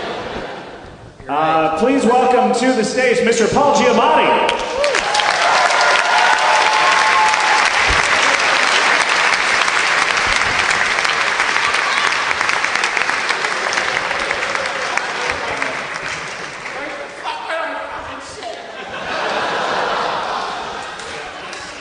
Finally, there's a microphone. Well, here it is. Here it is, folks. Hee-haw! Hee-haw! Pin the tail on the failure. Well, thanks for having me back. Sure. I notice you have a tumor as well. No, it's not a tumor. I was trying to get cast as somebody who was substantially fatter. Trying to pull the old Christian Bale thing, and I just, I can't work it off. Yeah. I just gain weight over and over again, and nobody gives me an Academy Award or anything. When were you trying to gain weight for a role? Well, I've always been gaining weight. I figured I could parlay it into a role once in a while. Yeah.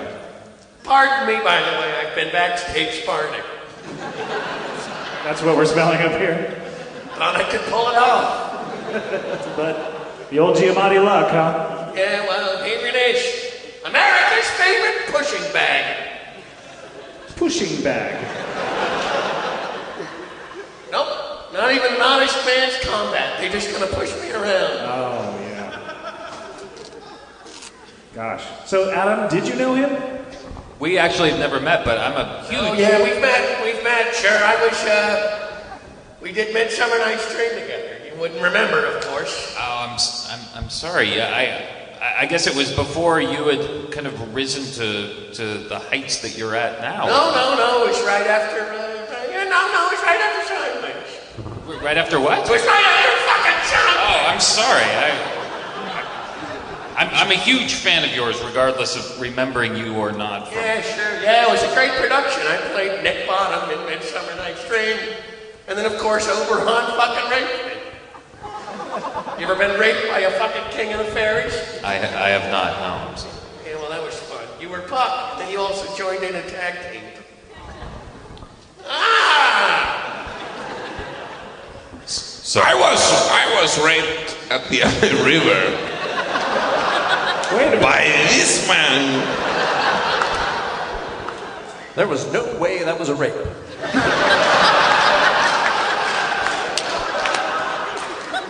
Mr. Giamatti.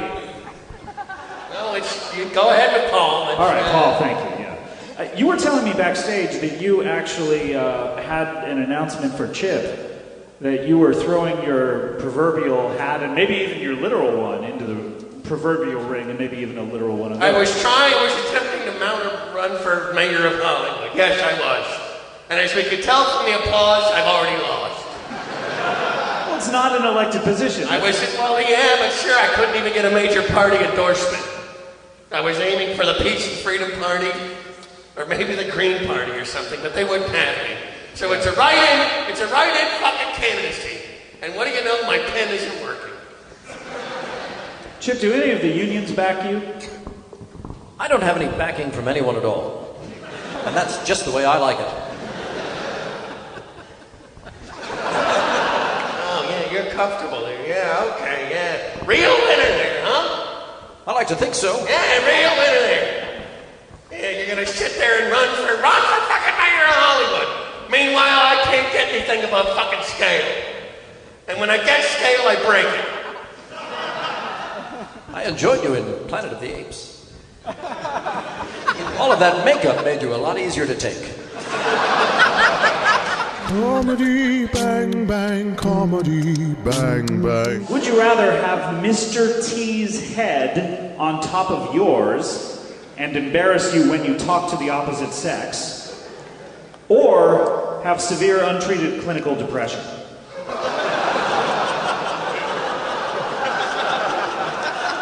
have Mr. T's head on top of yours, and he embarrasses you when you talk to the opposite sex or have severe untreated clinical depression. I'm opening the floor for questions. Yes, Adam Scott, in early. I'm wondering if Mr. T's head is on top of your head. Is he connected to your body, blood, like his veins and stuff? Do they go into your head? And does he feed off of your energy? And does he eat? Actually, that's you don't eat anymore. He eats. And all of the food travels into the veins in your head, and then... Can I taste when he eats?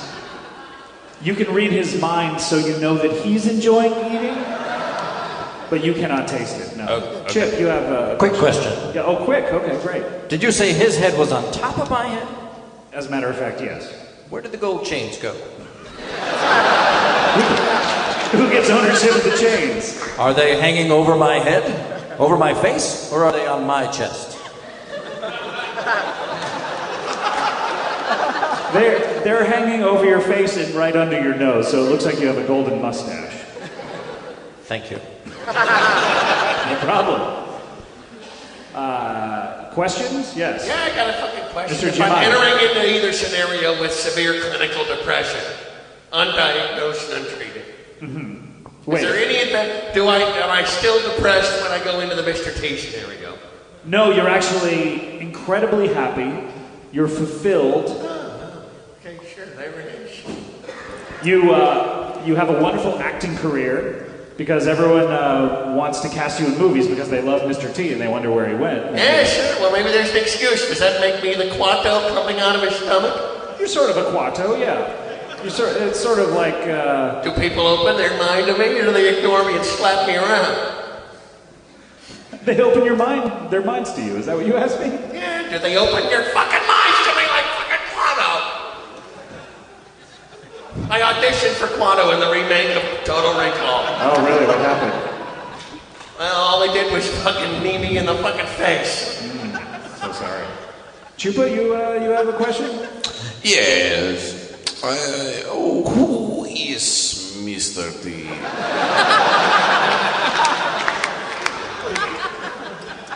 This is gonna take a while. Put on a pot of coffee. He was a... Senor T. Senor T, yeah, Senor T. Okay, Senor T. Oh, okay. Okay, great. Chip, you have a question? Who's responsible for maintaining Mr. T's mohawk? I'd like to know that question outside of this scenario and within it. Okay. Outside of this scenario, he has a team of people, all attending to his mohawk. Probably every 3 days, he has the mohawk team come over. Is that team called Mr. Team? No, it's actually the A-team. It's the other actors from the A-team. They're not doing so well, so he hires them. Okay. Including Amy, who was only on for a season. What about the dead people from the A-team? I think like 2 of them died. Like the guy from Breakfast at Tiffany's. George Papard. George Papard is dead. No, he's not actually. He was. It's all a hoax. They faked his death. So he can maintain the mohawk? Yeah, because it was getting a little too difficult for Mr. T to walk around because everyone was like, "Oh, that's George Papard." Right. So he faked his death. Okay. Yeah. Where is the, if I have the Mr. T head, where's the black cock coming out of it? Is it emptying out of my fucking throat? It's kind of coming out of your mouth, yeah. Yeah, well, that's just, I'm walking around with Quato with a big black dick coming out of his mouth. But you're happy. Oh, happy as fuck. You don't have the depression. You're happy, you're fulfilled. Okay, so think about it. Harris, you have a question. Well, so Mr. T has to die, or his body has to die in this scenario? No, his body is draped over your back. You're carrying Mr. T on your back. Gotcha. Yeah. But it's because of inactiveness, it's shriveled down and... Like a raisin in the sun. Or like 2 scoops of raisins. Brought it back. Yeah. Or like a Halloween costume that was in the sun. What? Interesting. You know, plastic, it got wet, and then it got, in the sun, it got very small. I have been the California Raisins for Halloween every year since 1985. That doesn't surprise me. All of them? All of them, yes. Which one's your favorite? I leave and I come back, and I leave and I come back. As a different California raisin every time. You put on a show for the inmates. That's right, and they appreciate it. But here's my question. When you say it is untreated clinical depression, sure, can I not self-medicate with drugs and alcohol? You may, but it only exacerbates the issue. Good point. Well said. Yeah. Chupa, any questions other than who is Mr. T? Yes, I have a question. Okay. Why is it that you park on the driveway? Wait, this sounds like material. No, wait for it. Why is it that you park on the driveway and Mr. T, I thought, died of cancer?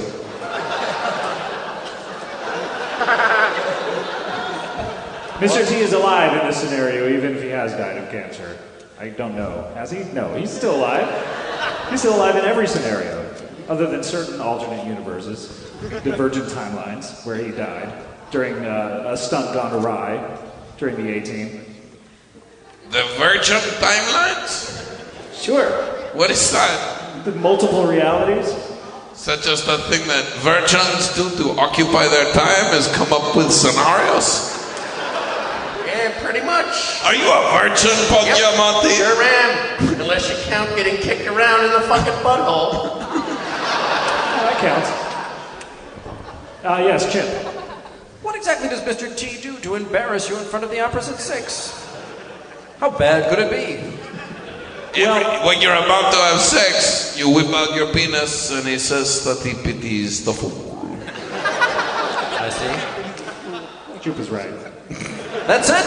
Yeah, he fancies you to be a fool and he pities you in front of the opposite sex. And it emasculates you. I feel like given enough time, I could come up with a snappy enough retort to that I'd win the lady back. You can't because you have a black cock coming out of your mouth. You're unable to speak. That's possibly worse than having his head on my head. Possibly. We should usher in an era of racial harmony with the multiracial sexual act at all times. Of course, that's why you're so fulfilled and so happy. Oh, well, great. Good for me. Yeah. Here I am, crawling up on a fucking cross and getting fucked for it. But you're happy. You seem to turn anything into a negative, Mr. Giamatti. I feel like it's because bumming. I'm not in your fucking scenario. You're not in it? You can choose either of these. Nope, I'm stuck in option one. What? I'm stuck in your other option. You're stuck in the clinical depression? You can choose the other one. All right, fine. I'll go ahead and choose it. Don't vote yet. I'm afraid I'm going to have to Here we count your go. points. Now I'm not allowed to fucking vote. Yeah, I'm afraid that you're not allowed to vote anymore. You're stuck in the other one because you chose early. Wait a second. You just had it right there. Yeah. You just dangled a fucking rainbow in front of me, you son of a bitch. Yeah, that's right. Question, Harris, or you're just staring at me lovingly?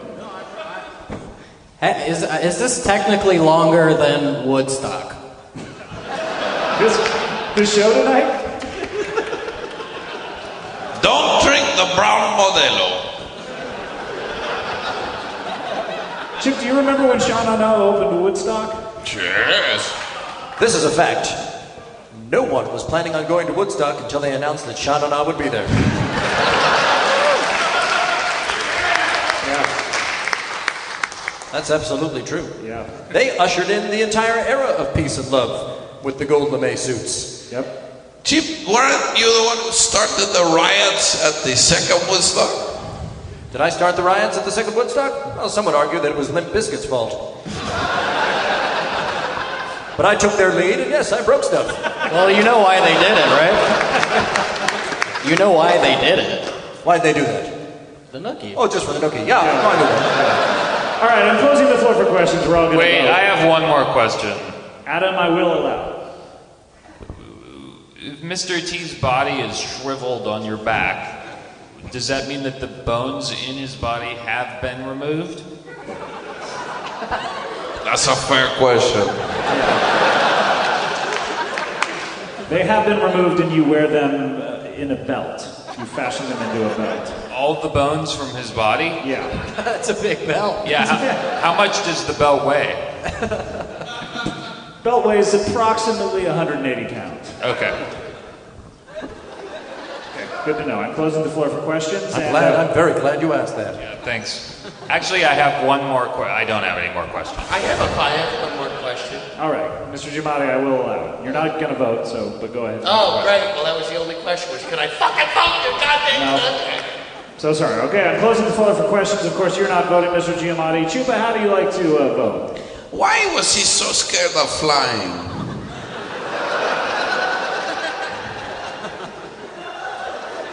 Is that too late to ask? What did you say? Why was Senor T so scared of flying? That was his one fear. That was his one fear. He's still alive, just to remind you. But he is a boneless steak of a man. It's true. With a belt made of bones. So is that how you vote, Chupacabra? Which? For what? I don't know. You haven't voted yet. You just No, I haven't.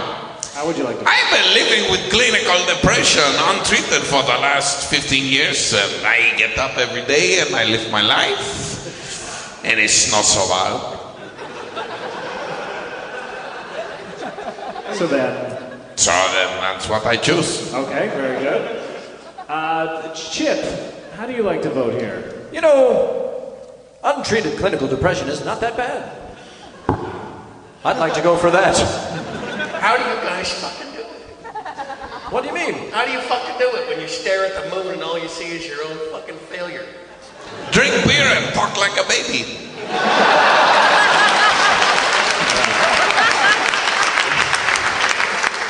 Adam, how are you going to vote here? Well, I'm going to take Mr. T on my head and Mr. T's dick coming out of my mouth. And Mr. T's bones around my waist, and his limp skin body forever on my back. Don't forget that your face is half covered in gold chains. The gold chain mustache, yes. Yeah. I'll take that as well. Why would you vote for that as opposed to the other scenario? Because it sounds great. All right, Harris Whittles, it's all up to you. We have 2 for clinical depression. We have 1 for Mr. T. However you vote, it's going to tip the tide. Tip the tide. I don't vote in 2-party systems. Shit. Well, maybe you could vote for me for mayor. Hollywood, huh? Once again, it's an unelected position. Oh yeah, when can we vote? When's election day for that? You can stop by the Chamber of Commerce in Hollywood anytime you want and tell them, if you don't appoint Chip Gardner to be Honorary Mayor of Hollywood, I'll burn this entire fucking place down. And I'll do it right now. I will mobilize the Latino vote. That would be fantastic. To burn this whole place down. Fire! Fire! Fire! All right, I'm tallying up the points here. I think we have a chance to pull off the election. Don't count me out yet. Wait till all the results are in from the West Coast. All right, well, I'm tallying up the points, and it appears because, Adam, you're the only one who chose Mr. T. You are our winner tonight. Congratulations. Go ahead and take a bow, whatever you need to do. There we go.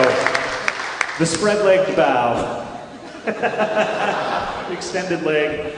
Guys, I want to thank you so much for being on the show tonight. Mr. Giamatti, I'm so sorry that it didn't work out for you tonight. Just in general or just for the contest? Pretty much in general, yeah. Okay, well, thanks a fucking lot. I'm so sorry. Variety Magazine's fucking pulp boy. Not sure what that means. I don't know either. Chupacabra, thank you so much for coming back. I'm so sorry to hear about your retirement. No, it's fine, I'm back.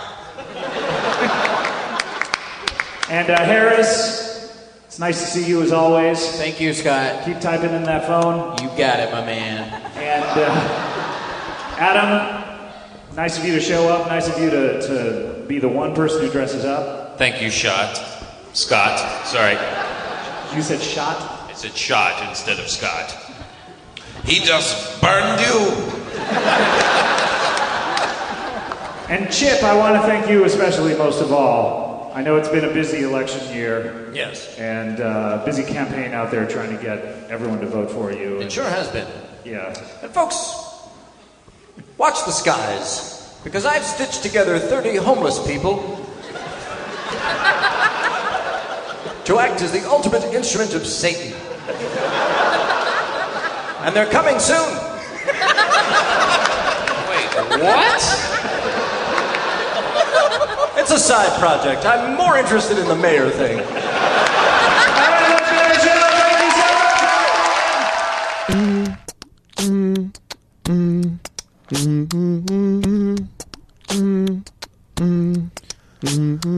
Comedy, bang, bang, comedy, bang, bang, bang, bang, with a comedy edge.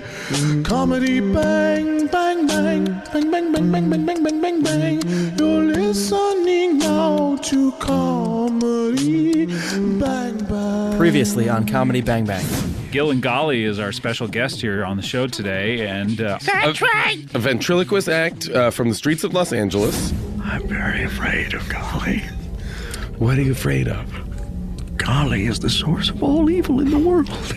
What? Golly is? Yes. I am Satan's High Commander, and you guys are dead, and you are in a netherworld between heaven and hell because there is a great battle commencing between good and evil. What? It is not What? determined yet where the dead will go, to heaven or to hell. The time has come Gil, for what are you- evil to Golly. reign supreme on What? the earth. Ah! Oh, goodbye. Get away from that! Oh my God! Gentlemen, it's me, Dalton Wilcox, Poet Laureate of the West. Thank God! That's right. It sounds as though the time has come for the great battle between good and evil. Yep. What? The evil triumvirate of Don DeMello and Satan in the form of Chip Gardner. So and you know all this? Golly. Oh, yes. Bill Carter and I have known about this for a long time. Somebody's at the door. Oh, my God. Is it good or is it evil? Who is that? Oh my God, it's... Comedy bang bang, comedy bang bang, comedy bang bang, comedy bang bang, comedy bang bang, comedy bang bang, comedy bang bang, comedy bang bang, comedy bang bang, comedy bang bang, comedy bang bang, comedy bang bang, comedy bang bang, comedy bang bang. Holy shit! Who is that? What's wrong with his face? What a ghastly vision! Oh my God! Oh my God! Who is this? Hello, bros. How's it going? It's me, Chip Gardner. Remember me? Chip. Oh, Chip. Hello, how are you? What happened to your face since the last time we've seen you? Well, I've had a couple of more surgeries on the face. Oh, and you look terrible. Yes, no disagreement there. I was going for something different. I wanted to. I said, just make me look like Justin Bieber. Make you look like Vincent D'Onofrio from Men in Black when the bug takes over his body. You're not the first person who said that. I do look like D'Onofrio from Men in Black. Yeah, mixed with it's a D'Onofrio fair from Full criticism. Metal Jacket on the other side. Wasn't It's he good your- in that? Gee whiz. Half of your face is fat and the other half is just falling off. Well, that's swelling, and the swelling will go down, and then It will? pretty soon the entire face will look like it's falling off. That's the plan. Oh, is that what you wanted? Is that what you asked for? Is that full face melt? It's not what I asked for, but it's somehow what the doctor heard, and so it's not the ideal face. Let's be frank, but it's something. Chip, do you know Dalton? Dalton? No, I don't believe I do know Dalton. Hello. That face is absolutely terrible. I feel like it's a hideous monster. Well, listen, I want you to know right now that my 6 guns is full of silver bullets. Chip. Dalton here is I guess a monster hunter. He's a cowboy. He's a cowboy poet. I always thought that he was kind of a kook when he would tell me about these monsters that he was hunting, but it seems like, as we've just found out, that the forces of evil are aligning together, and maybe... And thank God that Dalton here showed up, because I think for us, we were worried that evil would reign supreme without... It will. Oh, yes. Chip, what do you mean? Why Evil are you saying will that? reign supreme. Chip, Oh, yeah. are you involved in this? Absolutely I am. Yes, well, I'm Satan. Gentlemen... Wait. My understanding, I just received a visit. Well, I got here on the back of Golly, who is my supreme commander and who had taken the shape of a winged beast. So Golly is here? Golly flew out the window as a winged beast. I see. Right. And he came and got me and brought me back directly here because I understand that he explained to you everything that happened on that boat out on international waters during the murder contest. Yep. Yeah. So you We gentlemen do. know that you've been dead for the past 33 years. Yes. I wondered. Yeah. Much like Wolverine having all of the mental blocks taken off of his mind and remembering after Weapon X, everything that happened in Weapon X, we now remember everything that happened to us in the boat in international waters. I mean, we may need some reminding along the way. We will because maybe need... Our memories are a little hazy on some of the details. So let's just say this, Chip. Yeah. If we ask questions, it's only to reiterate for ourselves. Oh, of course. No. Listen, you guys have been dead for 33 years. Whoa. You've just the been, age of Jesus. You're right, exactly. That's exactly Christ's right. age. 1 year for every one of Jesus's years. But yeah, of course, you've just been dwelling in this Neverland, this nether region. Michael Jackson's ranch. What Is that why it was called that? Chip, Neverland? Chip, did Some you have sort a of relationship purgatory? with Michael Jackson? Did you know him at all? Sure, yeah. Michael Jackson and I spent a lot of time there at the You have ranch. similar faces. Yeah. Well, that's right. We have the same doctor. Oh, boy. Who is that doctor, by the way? Oh, he's just a fellow that works out of a speedboat. He's a guy in a speedboat. Speedboat Doctors? It's been one of those speedboat doctors. SpeedboatDoctors.com. This episode is brought to you by SpeedboatDoctors.com. By the way, if you're looking for either a doctor or a speedboat, hey, why not combine them? Important to note that they are not affiliated with Doctors Without Borders, although they do not recognize borders. No, they're out there in international waters, of course. That's exactly right. Now, Chip, so, by the way, Dalton, thank you so much for being quiet during all this. Well, I'm working on a poem right now that explains everything that we're hearing. And Dalton, you take your time. This is why, because now I am a warrior on the side of good. Thank God. But the first thing my opening salvo in the battle between good and evil is going to be a poem. All right, well, take your sweet ass time. Working on that right now. Chip, I would prefer if you did not make any references to my ass. Beg your pardon. Chip, quick question. Yes? Any updates on being honorary mayor of Hollywood? I'm glad you asked. I am out there tirelessly campaigning to be in addition to being Satan and the embodiment of Satan here on Earth, and a lifelong broadcaster and a game show host of many wonderful shows that people have seen over the years. Including, I believe, Zap. Yes, Zap was a children's show. That we were both, Jason and I as child stars were both on. Well, I'm sorry to say that show actually took place in the nether realm, between the Twilight nether realm that you've been in since the murder contest that the Murder Club held on the murder boat. The Twilight nether realm? The Twilight nether realm. So we've been dead ever since we were children. For 33 years we've been dead. Us and the other 33 cast members of Zap who formed together to create some sort of Transformers-like Megatron style. I'm afraid none of that ever happened. What? I tell people that. It's like a real first date story of mine. Yeah, that was episode 200. Are you saying episode 200, a landmark episode, never happened? Nothing in the entire history of this show has ever happened. That Wait makes a sense. minute. It's never. I feel like happened. we are headed towards like a St. Elsewhere style situation. Or at least a St. Elmo's Fire one. Ooh, I hope so. I want to play that saxophone. Some of St. Elmo's Fire. It's I very want to be a simple. true man in motion. You guys died on that boat. That was 1981. Perished on the boat. Wow. And ever As children. Yep. Yep. And that was part of a satanic ritual that brought me, Satan, into the body of Chip Gardner. All right? Right. Now, ever since then, heaven and hell have been closed. No one has been able to go to either one of those places, including you guys. Got it. So you've been dwelling in another Twilight I want to go nether to region. one of those places. Let me ask you this, Chip, because you're talking about the Twilight nether region. Is there a divergent nether region? Not just a Twilight nether region? What do you mean by that? Oh, are you getting interested in these books? Yeah, because, I read the Twilight books and I thought they were okay. I hear but I'm them. into the divergent books I hear right those now. are good. And they're You should really start- good. you should start reading them. Really good. Okay. How about You should those start up Hunger a book Games? club. I love that idea. Like maybe, I love know that you idea. don't like to leave the house, then maybe you make it homebound. That's why I've never done a book club. Yeah, make it homebound. I just started Divergent 1. I'm anticipating that I'll be in the third book by about episode 300. Okay, yeah, make it an HBBC, definitely. Ooh, I love that idea. You'll be invited. Oh, thank you so much. I'll definitely be there. Sorry, Chip. The poem is coming along great, by the way, you guys. Oh, Dalton. Yeah. Okay, well, what stanza are you on? I don't deal in stanzas, but I'm working on words that rhyme. Tony Stanza? So, Chip, so we're dead. We can't go to heaven or hell. That's right. And Dalton over here came by, and he said he's assembling a team of superstars to fight the forces of evil. So I understand. So this would make you guys natural enemies. Evidently. It doesn't have to be that way, I Dalton. love a moment like this where people who are locked in a battle can sit in the same room and coexist without erupting into violence. Like I like the calm before the storm. There's something very just for the listeners' sake.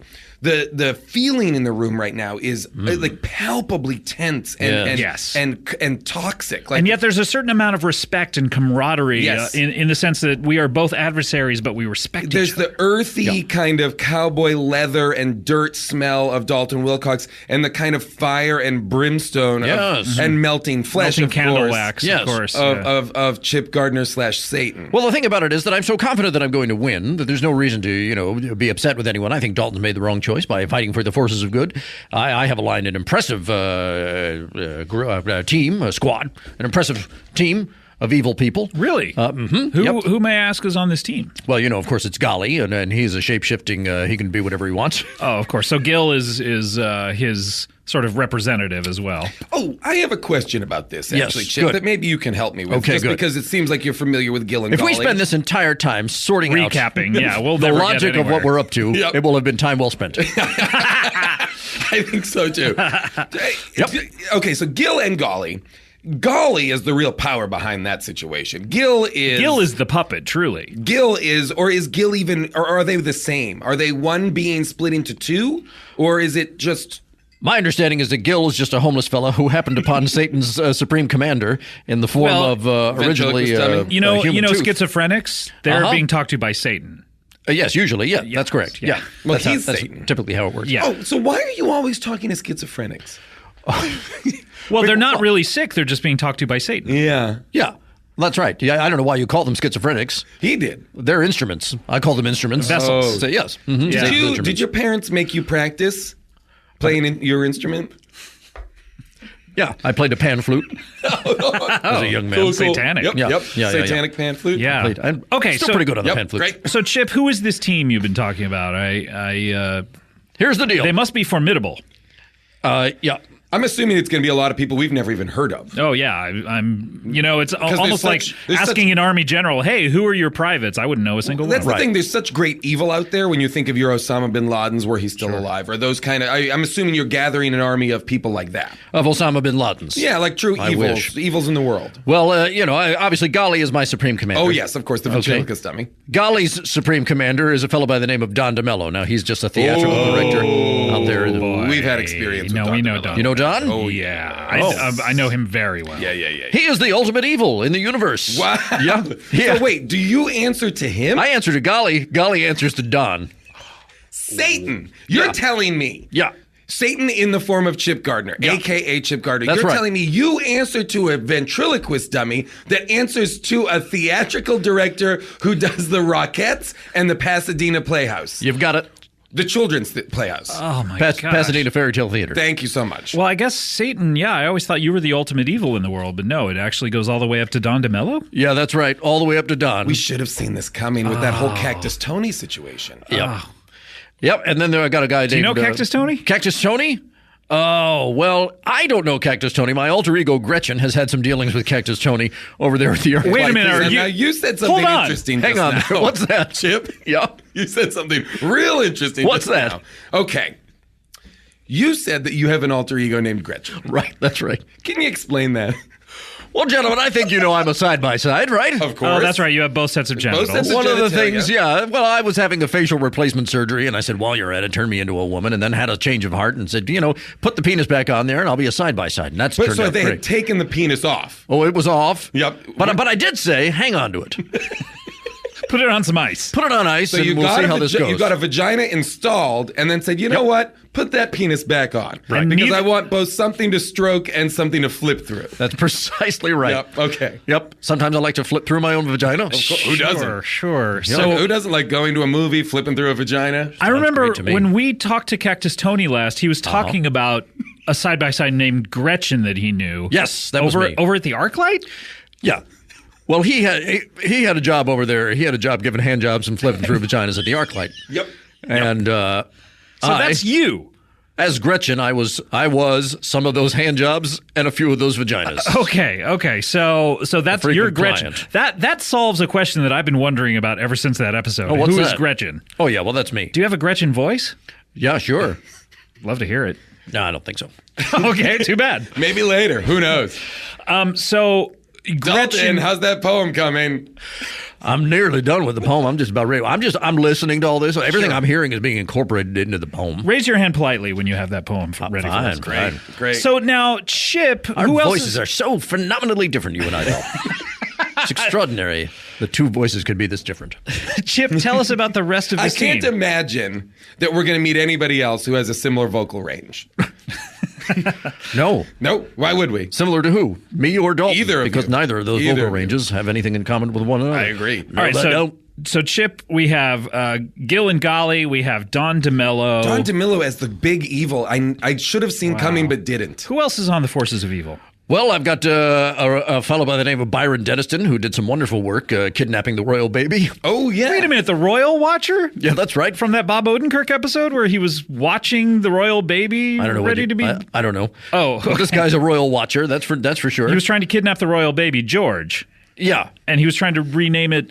He renamed the baby Beetle Belly. He did. And they've kept this out of the press. Okay, yeah. so that's a victory for the forces of evil. Oh, a clear victory. We've got a royal they baby. have royal blood. They have access to royal blood, which we all know Yes. is one of the ingredients to bring about hell on earth. Absolutely. To open hell's doors and flood earth with hell. Well, Got a this royal just sounds baby. like it's a fait accompli at this point. I mean, these are terrible, terrible people. Not so fast. I've got a hell of a plan. Okay. Oh, all right. I'm curious, Dalton. And then there's in fact, I'm ready with my poem. Shall I read my poem? Oh, don't see and why thank you not. for raising your hand. You raised both of your hands, by the way. Yeah, that's right. Must be a good poem. I assumed it was just he finished the poem, raised them in victory.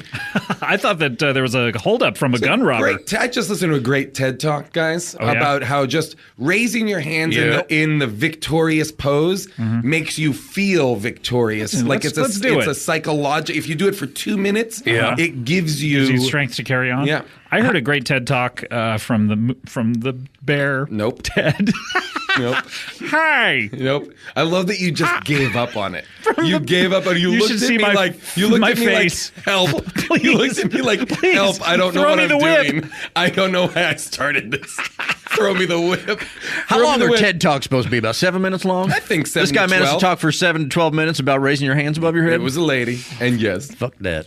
All right, Dalton, what do you got? Here we go. Here is my epic poem regarding the situation of the evil versus good battle that is commencing here on the Twilight Nether region to decide whether everybody that's died since 1981 is going to heaven or hell. Who's died since 1981? We should talk Paul Newman. Yep. He he's in must the be waiting around. Nether region. That's it. Jack Lemmon. So just Jack Lemmon and Paul Newman. Just those two. Sounds like And a us. real fun Nether region between those two guys. Sounds like a real sausage party. Ever since Satan... Oh, hell, I'm starting again. Ever since Satan fell out with his buddy God, he's been going around picking up members for his evil squad, tempting men to sin, consigning them to hell, always in the market for souls men want to sell. He's taken many earthly forms, a lot of times vampires, mummies, werewolves, Frankensteins who are ironically afraid of fires. I've killed Satan a bunch of times, which is why I am a hero. Right now, the score is Dalton a lot and Satan's forces 0. But now he is a game show host and candidate for honorary mayor. To defeat the evil within this man will take much more than prayer. And he has a supreme commander, a shape-shifting ventriloquist dummy. He could take the form of water, a hairbrush, or a mummy. His name is Golly, and you might think he's as evil as it gets, but if that's your bet, then you, sir, are not good at making bets. For there is another, a supreme commander to this supreme commander, a theatrical director who speaks with a voice like a Black & Decker electric sander. Don DeMello, Satan's boss's boss, has amassed a deadly force, which is why I've ridden to the rescue atop my tallest horse. With 6 guns ablazing, I ride out from the west, a stake of wood down my pant leg to plunge into your chest. My horse's hoofs land on the turf, a thundering like a bomb. And you must buy your wife at least as much jewelry as you buy your horse, and other poems and observations, humorous and otherwise, from A Life on the Range is now available as an audiobook at audible.com. Oh, my goodness. Holy cow, that really sets the scene. A real call to arms, that poem. First thing that comes to mind for me is, Yeah. are you sponsored by Black & Decker? Black & Decker. I have a little bit of a side deal going with Black & Decker. Yeah. Another one going with audible.com. I had a question. You said you have a stake of wood in your pants. I keep a stake of wood down my pants. Is that your penis? Well, no. I do have a wooden penis. Funny you should say that. Really? We've never talked about tell that. us. That's never come up. Everything. I got a wooden penis. Is this like a George Washington wooden teeth situation? In what way? Your penis cannot tell a lie? Oh, no, my penis lies to me all the time. Lies to me all the time. It thinks it's attracted to things that you think you're not attracted to? Yeah, that's Dalton, about right. what happened to your penis? Well, this happened a little while ago, and I hate to even bring it up because it's embarrassing, but I did one of the cardinal sins that you're never supposed to do. You know how I sometimes will dig a hole in the earth and fuck it. Oh, sure. We've talked about that several times. And one of the major things I always say about that is you got to dig your own hole. Don't go fucking somebody else's hole. Sure. Because number one, that's somebody else's hole. And number two, it could be a rattlesnake. Yeah. And I think oh boy, I see where this is going. Yeah. Because I think I asked you this maybe one of the last times we talked, but do you wear a condom or any kind of protection when you fuck the hole in the earth? No, I never do that. No. Yeah, interesting. I just pour in water. You're just raw dogging the earth. Get it nice and moist in there. And she loves it. She loves it. Gaia? On Mother Earth? But it's Mother Earth, Yeah. So there was a rattlesnake in there and it got On this bit off? particular time, there was a rattlesnake, and he did bite my penis. And A rattlesnake is normally known for like its rattler, which then stings people, not necessarily for biting. What? No. Isn't that true? The rattler doesn't do any. The rattler just It makes warns the you? sound. Yeah. Why does it have that? That's so to stupid. scare you away. Well, why does he want to scare It's a you away defense if he wants to bite mechanism. your dick off? He doesn't. He's scared, so he rattles to scare you away. I saw one on a hike recently, and it was like legit scary. Really? Did it rattle? Oh yeah, because there's somebody had a dog on the hike, and the dog was like going after it, and the snake like coiled up and started rattling, and it was like all these people were freaking out. It was crazy. Wow. Good story. Okay, great. Sorry. Anyway, Dalton. that's how I lost my I think that penis. was a wonderful just sidebar in the middle of this, incredible battle between good and evil, the stakes Absolutely. of which are so high for you and I. But yet we find the time. Sure. To really dig in on stuff. So that's what's wonderful about this show. That's why I enjoy it so much. Did you whittle your own? Thank you. Yes. Did you whittle your own penis? I did. I whittled my own penis over a long time, and I had a number of different penis models come into my whittling. Who did you end up landing on? Jimi Hendrix? I did. I took a good look at the Jimi Hendrix the plaster penis cast? Yeah, I did. I took a good look at the plaster cast of Jimi Hendrix penis.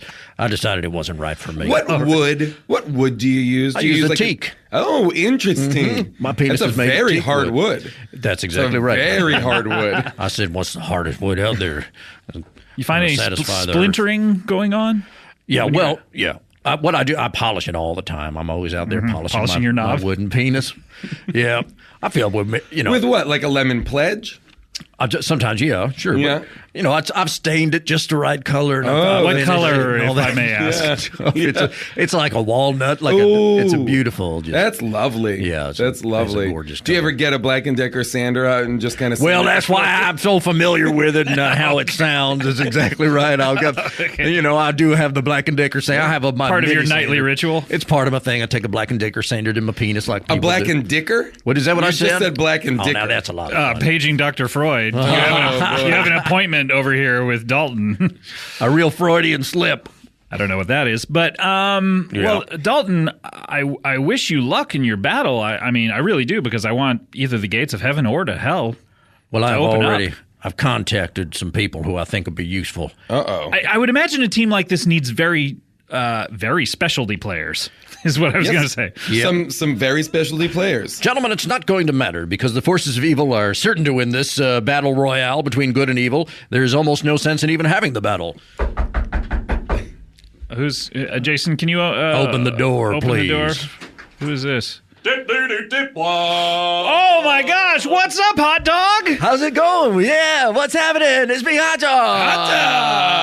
Hot Dog. How are you? My name is Chip Gardner. I'm Hot Dog. I'm a legend of water skiing, and that's about it. That's about all you need to know about me. I guess so. Other than Water you've skiing. tried out for Sha Na Na several times. Well, you know what? I'm trying to move on from that right now. You are? Really? That's your defining characteristic. I know, but I have a life coach who's been telling me that I really need to move on because, my dreams and aspirations should not be dependent on somebody else's actions. You know what I'm saying? It's Wow. a piece of It's advice very I've never seen. evolved, Hot Yeah, Dog. it's very evolved.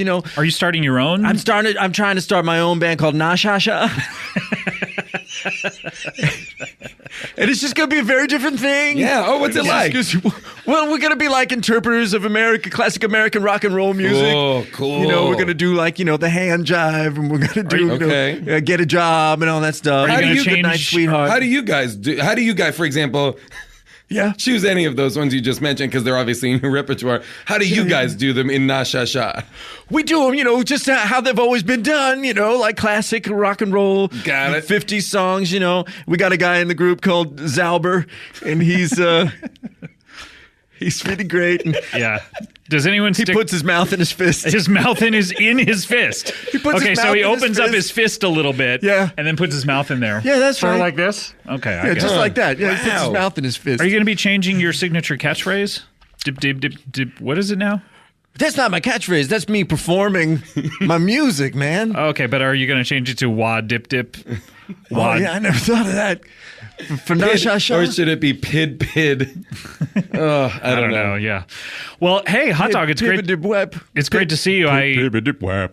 We're having a bit of a Yeah, I know. Dalton contest told me all about it. Oh, wait. Dalton, you called Hot Dog? That's right. I'm amassing an army of heroes over here, and I got Hot Dog into it. Hot Dog's a hero? Well, listen, I introduced firearms to water skiing. You know what I'm saying? I was the first guy on edible water skis. Do you know that? No. Nobody else Edible? had. Yeah, that's right. What were they made out A of? couple of salamis. And I rode up onto the beach in these salamis. Why wouldn't they be hot dogs? Well, because they're too small, Scott. Then call yourself salami. Well, I had already called myself Hot Dog. You back had. then. I was going to say, is this the origin of your name? Like, look at that guy hot dogging on salamis? Guys, look. I was a real water skiing hot dog, okay? So I changed my name to Hot Dog. Right. Right? Okay. And then I had the idea, probably based on that, to ride, Some edible water skis. So okay? then you took salamis, which my are first like thought, giant of course, hot dogs. was to do hot dogs. Of course, that was my first thought, guys. Sure, yeah. I'm not First thought, best crazy. thought. Yeah, but they're too small. It couldn't be done. Did you try?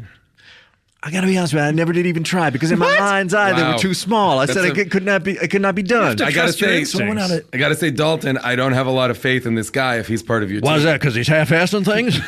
He half-assed the hot dog? I feel like if this is the guy that's on your team, like you got to have him like really getting out there. I'm gonna speak in his defense for a little bit because I think it's Yep, you go ahead. I mean, feel free to talk to each other if you want. Yeah, you can talk directly to me. And Chip, feel free to pipe in. Yeah, at any point, if you hear anything that you don't agree with. Well, you understand we're all sharing a mic here, so it's a little bit difficult to dive in. It's a lot like a Bruce rapidly. Springsteen concert right now with the E Street Band. How's that? What do you have? Stephen Van Zandt and Little Nils Steven. Lofgren and Bruce, are they all sharing a mic? They're all sharing a mic. Thank yeah, God sometimes Clarence Patty Clements died. Wait, is Clarence going to be part of this team? Well, Clarence is in the Twilight Netherrealm with the rest. Oh, of he's them. the third person who died. Because he died just recently. Yeah. The big man. Oh, yeah. Yes. So now, Hot Dog. Yeah. Dalton, you were going to speak in his defense. Oh yeah, I was just going to say if a plan ain't going to work, there's no sense trying it. And I happen to agree. Hot dogs is too small for water skis, and salamis are a good substitute. So Here's the thing, though, that's a little concerning to me, Dalton. And All right. I'm going to address you as if you are the forces of goods leader. That's because what it I am. I'm seems like you self-appointed are. general of the forces of good. You are an older gentleman, correct? And one that I Hot thought- Dog is also older, and you guys don't look. Are you guys training for this at all? Are you guys like? How are you prepared to fight? That's evil? the thing is you're old. You're sort of older guys. You're in your 50s, I would guess. I mean, who knows? Well, I mean, you're Hot Dog. You're obsessed with the music from the 50s, so I would imagine you're in your 50s. I've been around a little bit. Well, actually, Listen, I I want to was- get to the bottom of two things. Dalton Wilcox. Yep. What is your age? My age right now. Yeah. Right now. Right now. Literally what is your right age? now. What is it? Right now, I'm 58 years old. So you were born in the 50s. Okay. And Hot Dog, what is your age? Hot Right- Dog, I'm right a little. now? Yeah, I don't know how old you are, man. You're like freaking me out. Well, a he little. was hot dogging during the 60s. Yeah, that's right. Yeah. And you're obsessed with the music from the 50s. I'm 68 years young. Okay, cool. Okay, so you're Okay, born in the cool. 60s. Got it. But you guys are older guys. And by the way, Dalton, the last time or the first time you were on the show, I thought you were insane. Well, and how so? I apologize. I thought you were killing human beings, and because you were talking about killing vampires, and they just seemed like passersby. But That you're explains actually why I was treated with so little respect. I'm out there on the plains murdering vampires literal vampires, and I doubted you, and I apologize. and also mummies. Yes, Time or two, I killed a Frankenstein. sure. My wife was a werewolf. Are you aware of that? I had to put Whoa. a silver bullet in her. My wife. Now, is that the piece of jewelry that you got her? Was a silver bullet in her heart? Yeah, that's right. Yep. I got her some nice silver jewelry right in her heart. But I guess Jason's point is you're older men. You, Dalton, are in your 50s, and Hot Dog, you're what now? 68 years young, bro. Okay, great. Let me ask, and just to be clear, just for setting the scene's sake, Chip slash Satan, a.k.a. Gretchen. How old are you? These are all great questions. Thank you so and much. important questions about age. Yeah. I am 46 years old. Ooh, interesting. Okay. But Satan, you have lived. You are immortal. I have to say that's really strange because when I was a baby, when I was young, Chip. I think I speak for all of us when I say that these numbers are approximate. Oh, sure, of course. And by the way, there's a wide range. We're dead. Yeah, none who of knows? Who knows how time is working? Time has you been could have very told me you were peculiar. 400 years old, and I would be like, "Yep, that makes sense." But Jason's well, now I wish I had. Jason's issue is you're older gentlemen. You're going up against Chip. You're going up against, people that to me are truly terrifying in their level of malice and violence. Don DeMillo, Cactus Golly. Tony. They have a shapeshifter, Dalton. They have a shapeshifter. And I'm here right now. Ah! Golly's back. Oh my God! I'm here. That microphone just turned into Golly. I've been here the whole time. Oh my God! I'm the microphone. Oh, Golly, you devil. It's hard for a microphone to speak into himself. What? Oh, Golly, you devil. Just promise me one thing. Yes. This episode will not be named that. Okay, I promised you that. You've made a promise, Scott. You have to keep your promise. Do not name this episode, Oh, Golly, you devil. Maybe Oh, Golly Book 2. But look, these are physically imposing people, Dalton, and you are kind of a frail cowboy. The hell are you talking about? And Hot Dog, I am literally undefeated against vampires, mummies. Dalton, I'm not too werewolves. worried about with his guns and stuff. But Hot Dog is as skinny as a hot dog. Hot Dog is very skinny and seems spacey. But guys, I'm a legend of water skiing. Yeah, I don't know. I mean, if it comes down to a battle on the high seas, which it sounds like it might, nobody can water ski better than me. Literally nobody. That skill set might come in handy. You need someone to whip you into shape, though. Well, I understand what you're saying, and I have registered the concern, and I'm here to tell you that you're full of shit because we've got somebody. I'll get it. Hold on. Jason, do you mind opening the door up? Is this? Oh, my goodness. Well. If it isn't you two weaklings, how's it going? Bill Carter. That's right, Bill Carter. Trainer to the stars, seekingstars.org. I'm a for-profit, but they gave me a .org. I've been trying to straighten it out now for 4 years. But look. Into the mic, Bill. Into the mic. You got to talk into the mic. Too many guys on this mic. Yeah, no. Excuse me, gentlemen, please, if you don't mind. Elbow your way in. Bill Carter, please, just in case you don't know Dalton Wilcox. I know Dalton. I've been training Dalton. Of course. And Hot Dog. Hot Dog, Yes. This is Chip Gardner, a.k.a. Satan, a.k.a. Gretchen, side-by-side forces of evil. It's a pleasure to meet you, and I hope I'll have your vote for Honorary Mayor of Hollywood. Is that an elected position? It's actually, no, it's not an election position. Okay, we don't need to go over all this again. This brings up a good question, though. Bill I don't Carter, vote. I don't vote. I was going to say, Bill Carter, are you registered to vote? I am not registered to vote. I don't believe in it. Why is that? Huh? You don't believe in voting? They're just trying to control us. And democracy is a big scam. The whole thing is a scam. It's us acquiescing to being ruled by an oligarchy. I like where this is going. That's all it is. It's we've got our feisty. own You're rules. feisty. Of course I'm feisty. It's all about feist. You're 1, 2, 3, 4. You like a democracy, unlike Byron Denniston. Songwriter. Sure. Listen, that's a good workout song. You like a democracy, unlike Byron If you're doing Denniston. sets of 4, if you're doing sets of 4, that feist song is a perfect workout. Absolutely. Song. I work out any more than 4 reps. My entire workout mix is female singer-songwriters. Yeah. Yep. Help me, I think I'm falling again in love. Chucky's in love. I wish they would do that Lilith Fair again because I never got to work out like that in my life. At that Lilith Fair. Have you heard Spirits All the Way Tonight? No. That's a great workout song. Oh, my gosh. Anyhow. So now, Bill, if people don't remember you were on the show a long time ago. You used to train people at Bally's, where the old Earwolf Studios, the first Earwolf Studios, it was located directly across Earwolf. from. And you were 88 then. I would imagine you must be 91 or so. Got to be about that by you're now. An older gentleman, and you're a trainer. I'm a personal trainer to the stars, and anyone can be a star. All you have to do is work out with me. Okay. And I recall something about how you used to go out into the woods. Oh, yeah. You used to role play? Well, I got a couple of buddies. I got a buddy named Victor. He's a giant. And Ooh, this is good, actually. This is good. A giant. Yeah. See, now we're talking. Maybe Victor could come by. Oh, I don't know. I don't know. He's coming. Victor's coming by. Victor's Great. coming by. I don't know if we can get Victor. So figure that out. Well, Victor's in jail right now, but the truth of it is that he can get out of jail anytime he wants to because Thank they God. can't hold him. He'll just smash through the walls. He just like stands up. Yeah, he stands up and they can't hold him in jail. They put him in the jail cell and they say, Sure. Victor, please sit down the entire time you're here. Yeah, you've committed very serious crimes. Please, will you please stay in jail? And he's not unreasonable. I mean, he'll give it a shot for a day or two or something like that. But, Sure. But then after a while, it's too small for him. Sure. He's not happy. He's got to stretch his legs. He's got to stretch his legs. He has to go. He stretches. He breaks through the Yeah. walls and Oh, he just yeah. leaves. Like Kool-Aid Man. They can't. Yeah. And it's not. I mean, listen. He'll chip in for the repairs to the walls, and he's a good guy. Yep. Chip, your eyes lit up when you heard Chip in. Well, yes, I thought I was being summoned to the microphone. You're being summoned to the microphone. Oh, God. Oh, Golly. Every time, Golly. It's so freaky. so Don't frightening. forget, I'm here. I am the microphone. So we have right now, this is what's freaking me out. Yeah. We have in the room, like, two of the most evil beings. Sure, like, Chip and Golly, yeah. Chip and Golly Thank are... goodness Don is not here. Oh, God. I couldn't take him. I can almost guarantee Don will not come. Yeah, that's like true. I that's don't see any reason for him to arrive. I think Chip and I have the situation under control. So, Bill, you've been training these guys? That's right. We've been training out there. I was going to tell you, Victor and a lady named Rochelle, who's an elf.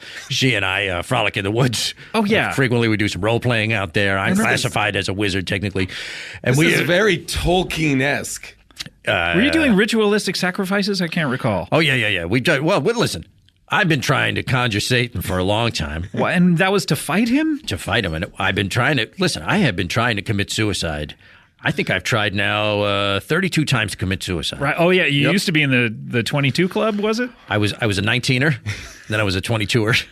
You skipped over 20 and 21. Well, those were all because I had set a car on fire and drove it off a cliff, and then I considered that more than one attempt. Oh, okay, those are separate attempts. You didn't register them with the appropriate clubs? I have a question, actually, that might help with this. And this question is for Chip, I think. That's fine. Chip, since your arrival here on Earth and the closing of heaven and hell, does that mean when people die, they cannot die? And is that why Bill, in this instance, keeps trying to kill himself, but not As I recall, a lot of people have tried to kill themselves on this show over the years. Who else? I think well, there's Cactus Tony threw himself out the window. Tony did. Oh, do you mind opening the door? I got this. I'm going to take 1 second to get it. Oh, yeah. Come on, open the door, see who this is. Jesus Christ, that's the filthiest wheelchair I've ever seen in my life. That wheelchair is made of snakeskin. Oh, it smells horrible. Oh, God. What's up, you guys? Hey, Tony. Is that Tony? I think so, yeah. That's me. I'm Cactus Tony. What's going on, you guys? I gave you a couple seconds. Yeah. Thank you. I appreciate it, but I haven't seen you guys since I went out that window. Last time I was here, it was a real setup. You guys tried to send me to jail because I had. Oh yeah, Don DeMello was framing you. Don DeMello was framing you for the Rottweiler murders at the Pasadena Fairy Tale Theater. Yeah, I was real mad about that. That was terrible. Hey, Cactus Tony, do you know Chip over here? Who are you talking about? Maybe you know Chip by his other name, Gretchen. Oh my God! Do you have a sister named Gretchen? You look just like Gretchen. No, I am Gretchen. I'm a side-by-side. I have both a vagina that you can flip through and a penis that you can stroke to the point of ejaculation.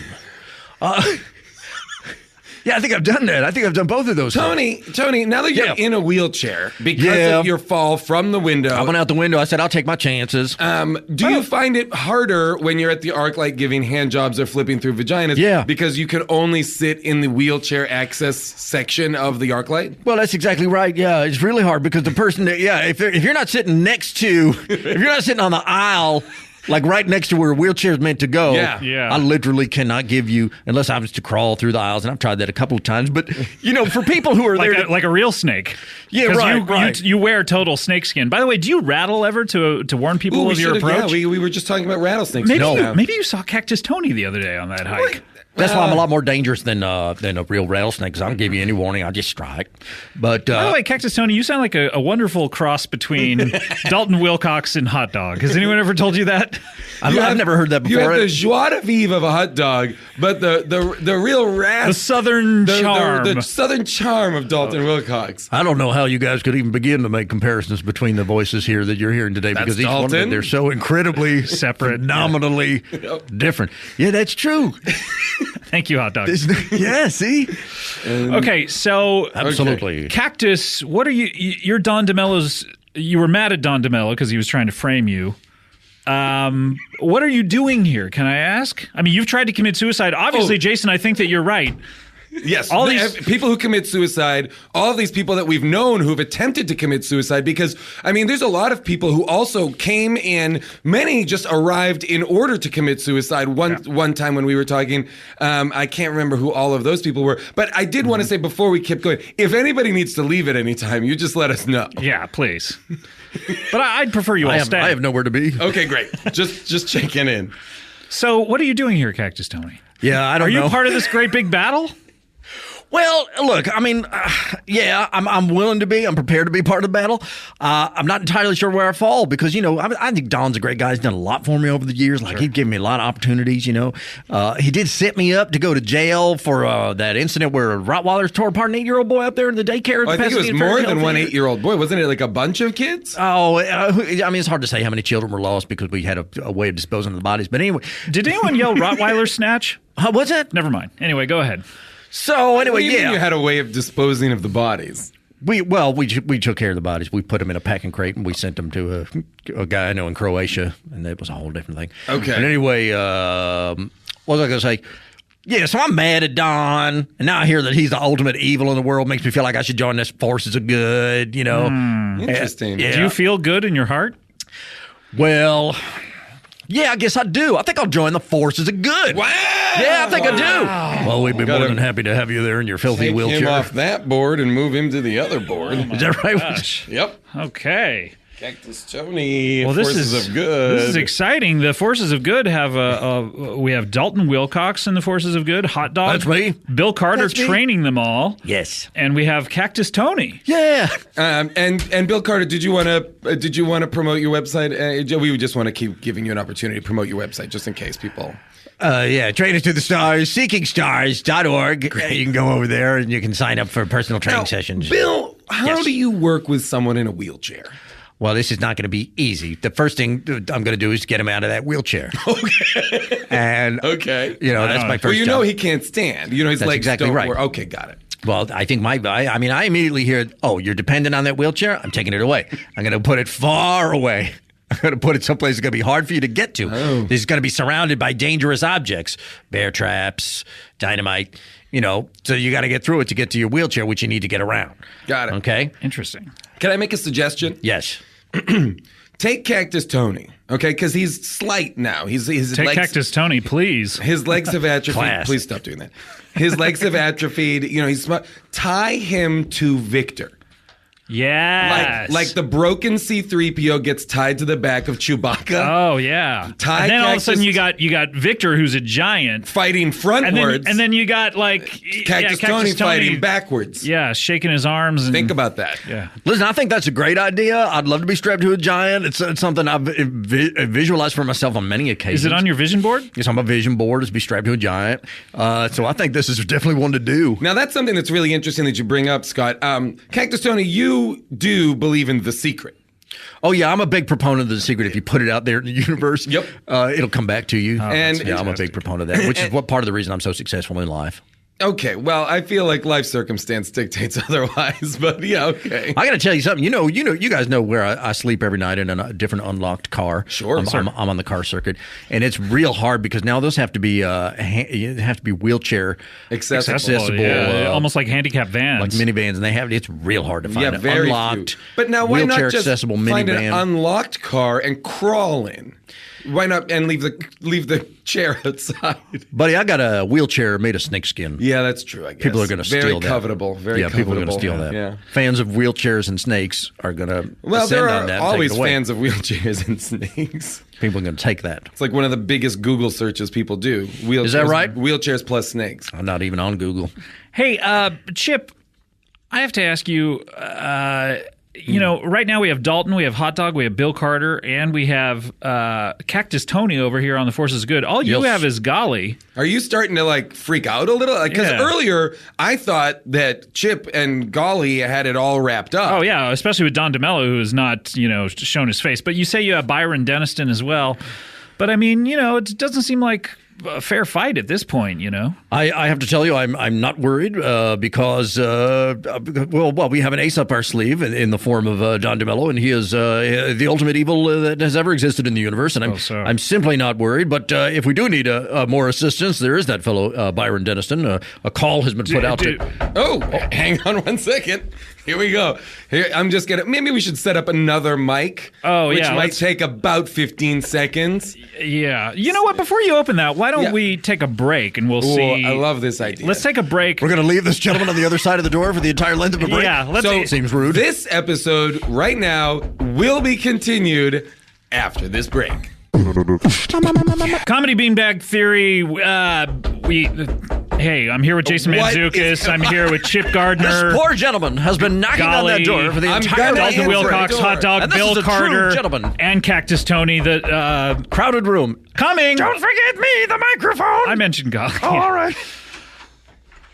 Gentlemen, hello. Hello, everyone. Yes, hello. Byron. Byron Lord Deniston. Satan. It's always a pleasure, Lord Satan. Hello. Wow. Hello, Byron. How are you? I'm fine, yes. I understand the great battle is commencing. At long last, the battle between good and evil, and why not? So about just time, isn't it? Hello? For listeners, Yes. Byron Deniston has just walked in wearing a baby Bjorn. Yeah, That's right. Is that Beetle Bailey with you? This is Beetle Bailey. Beetle Bailey, say hello. Well, Beetle Bailey is too Sound young to asleep. Sound asleep. I'm sorry too to young say. to talk. Oh, of it's course. terrible news. Probably. Please, as we go forward, no one wake up the baby. Well, I'm sure that you're going to have to wake up the baby when you stick it to draw its blood. Well, I suppose. That's the beginning of the ritual, isn't it? To Yes, spill, that's right. Spill royal blood? Well, the situation is, yes, that I have successfully captured the royal baby. This was the baby to which Kate Middleton gave birth, having been inseminated by Sir Prince William. Did you watch that TV show, I Want to Marry Harry? I have seen it, yes. My God, that guy looks like Harry, doesn't he? And I said to myself, that is him, isn't it? It is an elaborate joke and all this. And I'm not quite sure that it isn't. Did you think Love that it. he had eluded your grasp and he'd slipped through your fingers? And Harry, went on no, I have never had any interest in Harry. Oh, I thought that you were just a royal watcher in general. I don't believe Harry will ever put his sperm to use. Well, anyway, you have Beetle Bailey. Then. As I understand it, what what the forces of evil need in order to open a gate is royal blood. Unlock the gates. Is to unlock the gates. What the force is WTF of evil need is to unlock some gates. Okay. Is they need royal blood, and they need to spill that royal blood on the stone that held Excalibur. Precisely. And that That's precisely right. hole in the stone, around which a pentagram has that been drawn. hole in the stone, almost you could even call it a hole in the earth, is the hole that the blood needs to go into in order to activate the gateway to Yes, and then the gates of hell will open up, and everyone who's died since 1981 will pour into it, and I only hope that they've got but nobody knows where that stone is. Enough room there. Right? I'm afraid we have found the stone. What? Oh my we have goodness. found the stone from whence Excalibur was pulled. I would think it would be in England because those stories are all from England. But Yeah. where would it be? Well, yes, it was in England, and we had it moved over here. Much like the London Bridge moved to Arizona? Yes, that's very much like that indeed. Wow. Yes, brick by brick by brick, the bridge. The stone, This- is not the stone made of is brick. just one The thing. stone is just This one thing. episode 300 of Comedy Bang Bang brought to you by the London Bridge in Arizona. Yeah, go visit it once. Where Weird is it? slogan.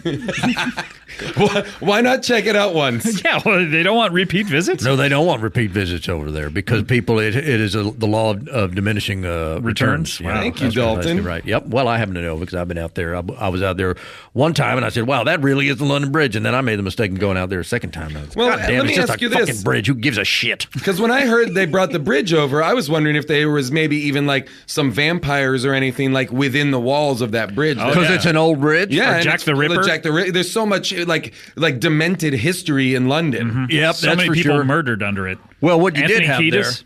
I'll tell you right now, I killed a Mr. Hyde on that bridge. Oh, wow. Yeah, there was a Mr. Hyde on that bridge. Now, what happened to Dr. I Jekyll? took care of him. Well, he would have been also Dr. Jekyll. Wow, so you killed an innocent man. No, because he was Mr. Hyde when I killed him, and then he but Dr. transformed back Jekyll. into Dr. Jekyll. You know, a lot of After people don't that. know that Dr. Jekyll and Mr. Hyde was a side-by-side because the doctor was a woman. Oh, that's Yeah, so that old interesting. riddle. That's so interesting. She was a woman the whole time. Yeah, the doctor was the a doctor woman. was a woman. I'll admit I didn't know that. Yep. Okay. All right, so wow. I can't operate on this, Mr. Hyde. The doctor is a woman. Okay, we got Chip Gardner here. We have Golly. You know, I'm going to observe that it's interesting that there's no women on either side of this battle of good and evil. Hot dog, Isn't that feel really free weird? to pick up your phone and call any woman you want to come. I don't have anybody. I'll be honest. I don't have any women in my phone. Oh, yeah, I understand. Well, Chip, you're sort of a woman. From time to time, yes, that's right. Well, there's Gretchen. Sometimes I'm There is Gretchen. Gretchen. Yes, and, Yeah. and my Gretchen voice is beautiful. It's lovely. I'd love It's to hear tight- it. No, I don't think so. Okay. Well, this is fascinating. So currently we have in the room Dalton Wilcox, Hot Dog, Bill Carter, and Cactus Tony on the side of good. On the side of evil, we have Chip Gardner, a.k.a. Gretchen. Oh, by the way, A.K.A. Satan. but I did want to ask Chip, we've heard a lot about this boat on international waters. Yes, that's right. And Lots there's of been- things have happened out there. There's been conflicting reports about whether you own the boat, or I remember once we mentioned someone named the Lizard who. Well, the lizard, I believe, is the captain of the boat. Yeah, is that right? Or Gentlemen, I am the lizard. Whoa! Whoa! Chip Yes. Gardner, a.k.a. Satan, a.k.a. Gretchen, Yes. a.k.a. the Lizard. Yes, I am all of the above. I contain multitudes, gentlemen. Now, That's are me. you expecting a lawsuit from Marvel Comics? In what way? Why? or Lizard- Jim Morrison? Well, Jim Lizard Morrison, King. I have been sued twice by the estate of Jim Morrison for Because various of the different lizard, they things. called him the Lizard. I'd Man. love to hear about whatever these various reasons are. A couple of different things. Well, I tried to exhume him over there in Paris. Yeah, sure. Why? Yep. Why not? And I started I had a thing going with Manzarek for a while there. Who didn't? We were putting together a children's album, Manzarek and I wanted to call it The Doors and called myself Jim Morrison. It's a long story. Chip there was a cease and Gardner desist and thing. Ray Manzarek working together. Calling themselves the Doors and putting out children's records. And putting out a children's record, and I called myself Jim Morrison. And were all I of your had a whole songs about how doors work to teach children? Ooh, that's I have exactly a right. question. Or were the doors that you guys were talking about the doors that lead to hell on earth? Well, that was going to be Maybe revealed in our metaphorically. third Aren't album. you were your children Third album. Wow, it was a trilogy. What about your 33rd? It was a trilogy. We were going to rope people in with just songs about how to use a door on our first album. The second album was going to also be, doors and windows. The third album was going to reveal that, these are all gateways to hell. And here's how Oh you do wow! it. Yeah. And those would be played on a record. So the third record, they would be played on a record player at 33 and a third. 33 and a third. 33 and a Oh, third. Jesus. Gentlemen, is a- If you Long multiply, becomes 666. Fantastic. You'd have to really multiply it. Maybe by 20? I don't know. Sounds right. Anyway, Manzarek was on board. Yep. He was on board. Is he part of the forces of evil? No, he's dwelling in the Twilight Neverland along with the rest of you guys. Let me ask you Because this, Chip. Having died. What about Robbie Krieger? Krieger? Krieger where's he wanted stand? nothing to do with this project. Really? Yep.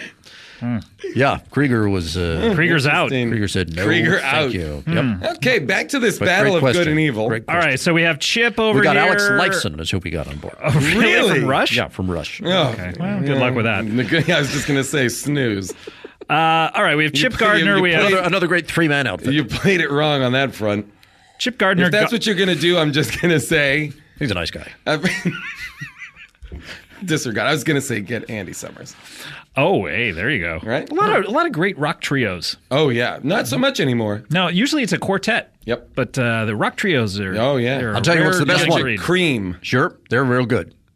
Okay. Rush. Nirvana. Nirvana. Okay. They're one of them. Then you got Rush. Yep. Okay. These are all good three pieces. I agree. Emerson, Lake, and Palmer. Fine. ELP. Fine band. The best one?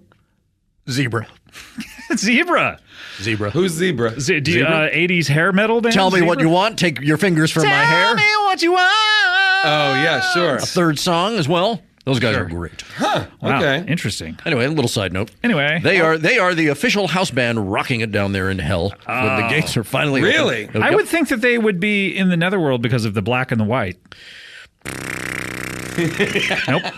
Okay. Thank you, Chip, for that little bit of music. Where's Kurt appreciation. Cobain? Because, Netherworld. Yeah, everyone since 88. Yep, 81. Boy, 81. Sorry, 81. It all makes perfect sense. It does. It And does. don't try and figure it out. Don't try and poke holes in this, everybody.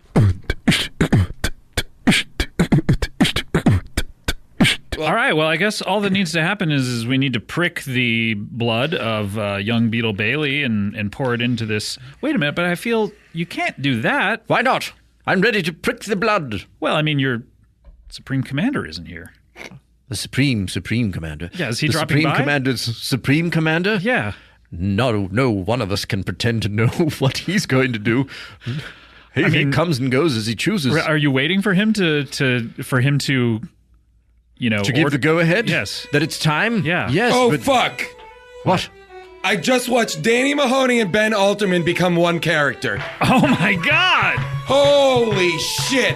Oh my god, the forces of evil are all combining. They're like a Megatron. They are all melting together. Oh my god, Byron Dennison just melted into the Danny Mahoney Ben Alterman beast. Everything is. How is this happening? There's all the forces of evil have joined into a giant. They're turned into one singular person. John Gemello, theatrical director. Good morning, gentlemen. Oh, this is chilling. Now there is only one.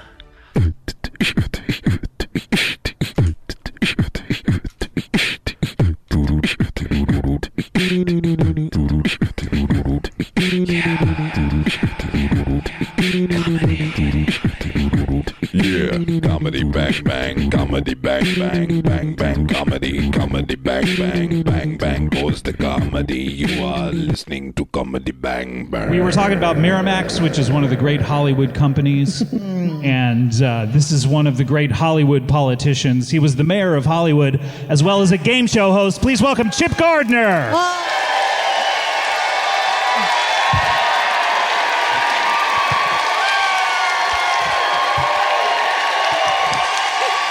No, Chip Gardner, everyone. Thank you, everyone. Thank you. What a crowd. What a wonderful night. What a wonderful streaming service Netflix is. Hello. Scott and Tony and Claudia. Hi. How do you do? Hi. Excited to meet you. I'm excited to meet you. Chip, are you forgetting someone? I beg your pardon? Are you forgetting someone? Yes. Fred Guinness. Oh, I know. Fred, I was going to say hello to you a little bit later. Oh, I didn't realize. I'm sorry that I messed with your timeline. No, it's fine. Hello, Fred. Goodbye. Chip, rather. It's great to see you. It's wonderful to be I haven't seen you in quite a bit, I feel. Seems that way. Yeah. Now, to catch everyone up, you were the mayor of Hollywood. Scott, I seem to have to correct you on this just about every time we run into one another. I have never been the mayor of Hollywood. As a matter of fact, there is no mayor of Hollywood. It is an honorary position. There is an honorary mayor of Hollywood. This person is appointed by the Hollywood Chamber of Commerce. I have been lobbying for the position since 2008, when it became vacant through the death of Johnny Grant. He was called back to hell in 2008. And I've been trying to get his job ever since then, and they've appointed no one to the job in all that time. Do you have any idea how many years it's been since 2008? Too many to even count. I'm going to say it's been 20. You're very close.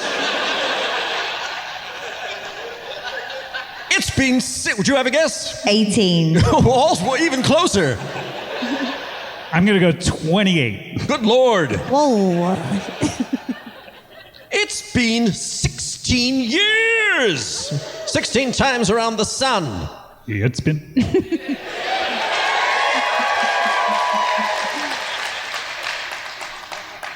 I don't know why they're clapping, Scott. Neither do I, honestly.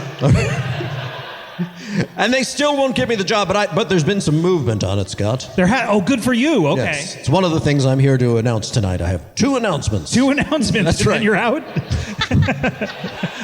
Just 2. I want more. I love announcements. Any way you could think of maybe 8 more? Good Lord. Probably, but here's the first. I have managed to install 3 loyalists on the Hollywood Chamber of Commerce who have promised to vote for me as honorary mayor of Hollywood. Stephen Mell of Mel's Diner. Over there on Hollywood and... Vine. Vine, right? No. Highland and Hollywood. He's a Hollywood business owner, as you know. Sure, Mel, yeah. Dolby O'Reilly of the Dolby Theater. I always assumed that was a last name, like Thomas Dolby. A common misconception. And of course, the aforegreeted Fred Guinness of the Guinness Museum of Records and Things on Hollywood Boulevard. Oh. Really? So, Fred, you're on the Hollywood, what is it, the council? Hollywood Chamber. Why can't you keep it in your head? Because I don't care. The Hollywood Chamber of Commerce. Chamber of Commerce. Yes. Fred Guinness, you're on the Chamber of Commerce? That is correct. Even though my residence is now in Dublin, Ireland, I do retain a seat on the council. That's right, because he's a business owner in the heart of Hollywood. Because the Guinness Museum is right there on Hollywood and Highland. Where it routinely kicks the ass of Ripley's Believe It or Not. That's correct. And I must visit the Guinness Museum for at least 6 hours per calendar year. That doesn't seem like a lot. It's not. But you know what? When you're in there, it feels like forever. So are you doing it like 20 minutes at a time over a long span? Oh my God. I really I'll book myself a trip for a month in Los Angeles and I'll go in for like 5 minutes at a time. Even if you really try hard, you can't spend more than about 15 minutes in that museum. I got free tickets once. Yeah. And I really got the experience of like how much there is to see there because I didn't have to stall in order to make it seem like it was worth it. So I was in and out in 3 minutes. There you go. That's right.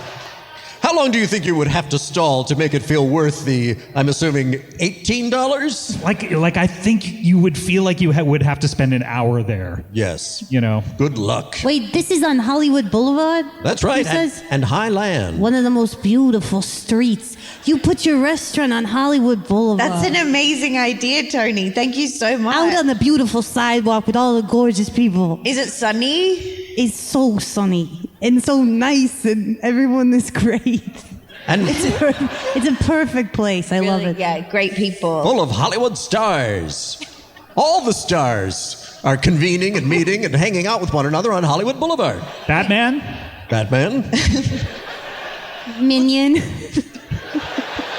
Minion. Pikachu. I love Minion. Pikachu, yes, thank you. Superman. Dirty Pikachu. Dirty. They're all dirty. Blow down dirty Pikachu. They don't tell you when you buy one of those costumes how difficult they are to clean. That should be mandatory. Is that what you would do if you were That's mayor one of the major things I would do as honorary mayor of Hollywood. A little tutorial on how to clean a mascot costume. You would give Now, are you taping this and just showing it to people, or are you actually going and giving this tutorial? I'd have them over at the house. Mix up some drinks.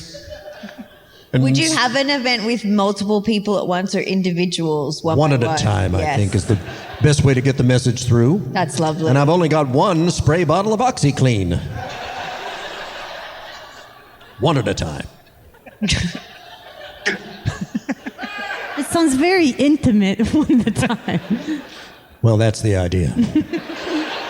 What do you mean? I'd really like to get to know who's in those suits. Are they coming to your house in the suit and then taking the suit off? Precisely. What do they wear underneath those suits? Hopefully not much. It's bound to be hot. I can't imagine that any of them are anything but nude. Do you remember that movie, Anything But Nude? Oh yeah, I saw it 3 times in the theater. They had so many clothes on. I know. Everyone did. Yeah. And it was like a competition, right? That they were all in. It was like an Olympic style thing of like. Yes, it was a race across the country. You couldn't be caught nude at any moment. Yeah. Showering was a nightmare for the characters in the movie. But everyone was horny, and so they were all having sex, and they would be disqualified. They were especially horny, and one of the teams put some sort of aphrodisiac in the drinks of one of the other teams to make them all the more horny. Bill Cosby was in this. Well, I wasn't going to mention. Oh, he I was wasn't good. incredible in that. Breathtaking. Say what you will about the man, but he turned in a first-rate performance in anything but nude. We can't take that away from him. Nope, they never will. Nope, never. Well, this is exciting. So how many, you have 3 people on the council. Who will vote for me to be honorary mayor of Hollywood. How many seats are there on the council? 2,500.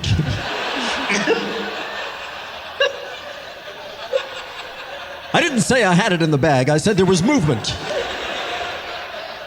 Well, it's 3 to 2,500. These are. Well, I don't know for certain that everyone else is going to vote against me.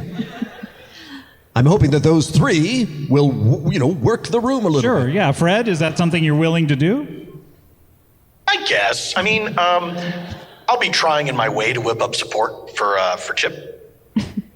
That sounds very non-committal. No, Chip, come on. Trying in your way. Why did you qualify it with "in my way"?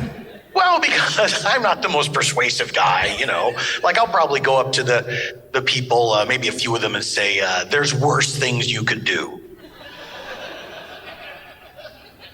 Sounds like Rizzo. Only the girls laugh. Only the girls laugh. That's a good movie too. Yes. Only the girls laugh. Yeah. Oh, when she laughs, when they laugh at the end, all the girls. Because they're holding it in for the entire movie. The whole movie, they held it in. And by the end, they all bust a gut. Let's hear from my guys. Grease Lightning.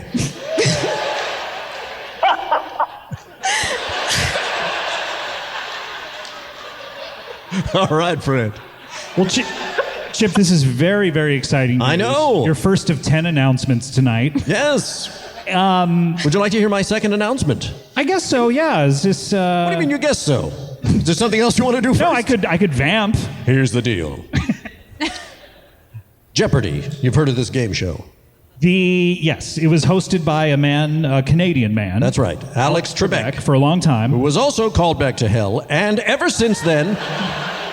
There was a brief period, I believe, of 5 days where a gentleman by the name of... Mike Richards? Fleming? I Googled him today. It was Richards. Not Michael Richards. No, not Michael Richards. Mike Richards. Not the hilarious stand-up comic Michael Richards. Mike Richards. Things have been deliciously chaotic over there ever since Alex Trebek died. You've had that fella, and then Mayim Bialik was in and out. She's gone now. Gone. Now they've settled on Ken Jennings, and we can all agree he's shitting the bed. Ken's a very nice fellow. But I say this as a friend. A friend to me or a friend to him? He and I go bow hunting in the Angeles National Forest most weekends. But he's shitting the bed on Jeopardy. So like 40 I'm sorry, guys. Folks, I'm sorry.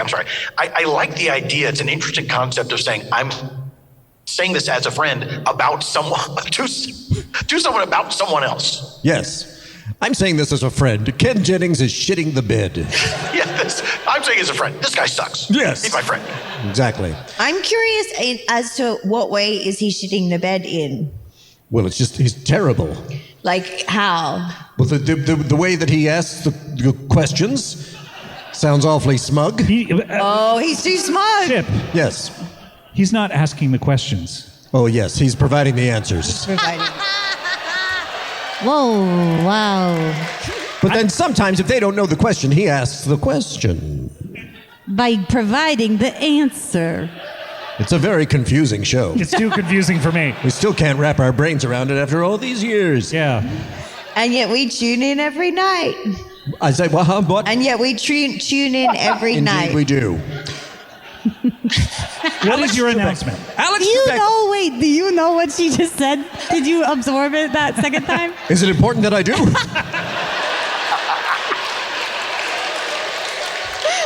Comedy Bang Bang, where every third sentence could be edited out. She said, and yet we tune in every night. I understood it just fine on the second go-round.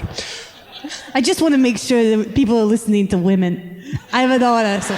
Thank you, Tony. Good looking out. Yeah, you're welcome. Thank you. That I feels protect incredible. girls like you. I really appreciate that. You feel safe with me. I can feel it. I've never felt safer. I can feel it. Alex Trebek used to claim that he knew all the answers to questions. But did he claim that he would know them before he was given the answers? Yes, that was his claim. But you could tell he was lying. But with Ken Jennings, it's true, and it makes him smug. So it's better to watch a liar. Yes! Who's not smug. No, the host needs to be stupid, is what you're saying, right? Not stupid, but, lying. Seeming as though he knows, but we know he doesn't. There's a fascinating tension there. Here's the point. My source inside Jeopardy says that they're talking about replacing Ken Jennings, and my name has been thrown around. Oh my goodness! Wow. Pretty big. Hachi-machi, that's huge. Pretty big. Thrown around in what regard? Literally what I heard is your name has been thrown around. I'm assuming in the regard of let's get old Chip Gardner to host Jeopardy. But they could have just written your name on a ball and played a game of catch or something. You never know. Why would they do that? Why would they do that? Occam's razor said that they were talking about bringing me in to replace Ken Jennings. Don't you think? I guess there is a universe out there where they wrote your name on a ball and started throwing it around. I guess I could ask for that clarification, but it doesn't seem necessary. I don't know. I think you should ask. All right, what I'm wondering is whether it was two separate conversations. They were saying we're going to get rid of Ken Jennings, and then they were also talking about you. Like, for instance, have you ever tried to get onto the set? Oh, yes. Have they banned you from the Sony lot? I wouldn't say banned. Well, what word would you use to describe it? I would say I've been escorted to a different part of the lot. The outside of it? Yes, the outside. Just on the other side of the gate. But I emphasize escorted. Can I ask... You say you have a source inside the Jeopardy camp, which is shot on the Sony lot. Correct. Culver City. Beautiful. Have you just been talking to Tony Sony over here? Hey, yeah, we've been chatting. Sure. Because I have connections to Sony. Right. Well, if you want to know something about Sony, you go to Tony Sony. That's right. That's right, yeah. I got a lot of cease and desist from them. They reach out periodically. Hey, don't say that you're associated with us just because you have a pizzeria called So NY, Sony. So I got you. She's really got her finger on the pulse of Jeopardy. Whoa! Don't misgender Tony over here. No, my ears. Are you okay, dear? He's a man. Not cool, What's the matter? Chip. Not cool. What happened? Tony is a full-blooded American male. Italian-American male. Italian-American. I beg your pardon. I don't see gender. Now, is that because, and I apologize for bringing this up, the car accidents that you had, that there's no other way to describe this, fucked up your face? There are a few other ways to describe it. But yes, you're right. One night on the Pacific Coast Highway, a Jeep ran over my face. Oh my God. What you see now is the result of several face replacement surgeries. That's where they take the face of a corpse and try to affix it to my skull. Oftentimes, my body will reject the corpse's face. I think that's sensible. Can I ask a question? Yes. Yeah, this one's for Scott. Oh, thank you. Fred, Hi, Scott. Fred Guinness, Book of World Records. Yes. When you paused after you said the word face, were you going to say off and then ship busted in with his explanation? I actually, and I know you can't see us right now, I was making the Nick Cage face-off gesture. I had a feeling you were. And was unable to complete it. I had a feeling. You know, I've never seen that film. What? You have to do Scott Hasn't Seen. Oh! Wonderful! More podcasts. Wow, listen to that excitement. Oh my God. Fantastic. So Will that one require me to miss dinner like this one did? What were you going to have for dinner? Some fettuccine and a milkshake? Wouldn't that be nice? Kind of refreshing? Fettuccine and a milkshake? Yeah, fettuccine Alfredo with the chocolate milkshake in the hot blazing sun. Is the fettuccine mixed in with the milkshake? It could be if you got crazy, but at the beginning of the meal, they're separate. But that's on the secret menu, maybe? Yeah, it's the secret menu. I'd like fettuccine with a milkshake. Milkshake on the side, please. Is that how you order it? You combine them yourself. Yeah, it's up to you. It's America. That's not what I was planning to have for dinner tonight. But now you kind of Now I'm feel just hungry for it. Here's what I'd like to do, with your kind indulgence. Sure. I would like to use this as an audition to host Jeopardy. I'd like to play Jeopardy with the three of you. I have some questions prepared. Okay. I would love that. Oh, wow. And this is a Hollywood savvy crowd. Yes. We have executives from Miramax here, from what I'm told. Really? So I think that if the audition goes well, maybe we can get you in that room. And Sony. Oh, fantastic. Absolutely, we get you in there. I know how. You're going to get me in there? Good. I know one way in, but yours is probably better. Fred, you can also play. I guess, well, here's how you'll have to say your name. Say Fred if you know the answer. Fred. Good. And I guess, should that go for all of us? We'll all say our name? We'll all say our name, and whoever, instead of buzzing in. That's right. We say our name. You say your My name. name's longer than everyone else's. It's going to take her longer. Not fair. Why don't we call do we have you? to, is that the rule? We have to wait until the name is completed? I'll just say Claw. There you go. That's good. Very good. And I'll say toe. Toe. Let me ask one thing. Do we, much like Jeopardy rules, do we have to wait until your till the question is till the done, answer till I'm done saying the answer? Christ, the answer. Okay. All right. Yes, you must. I have 5 categories. I have 1 question per category because we don't want to be here all night. Okay. You can name your dollar amount anywhere from $200 to $2,000. I don't care. The numbers part of it is not my bag. When do you say the number? When do you say the number? You say, I'll take potent potables for, and then the number. Okay. Anywhere from $2,000 to $2,000. And then at some point I'll it may take be... potent potable for $2. We lost most of that, Fred.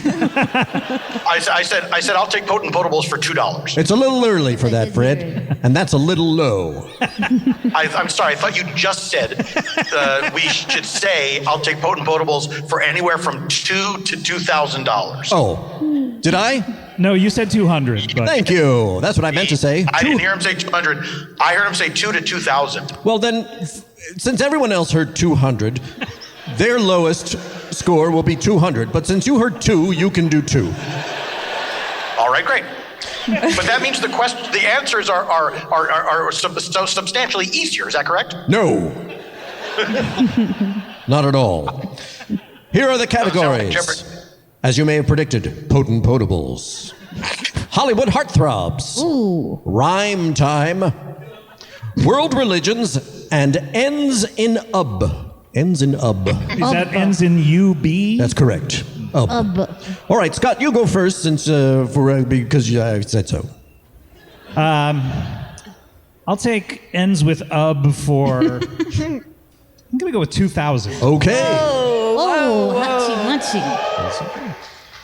Can't make it to the big concert? You may be able to sell your tickets to this. Claw. Yes. What is StubHub?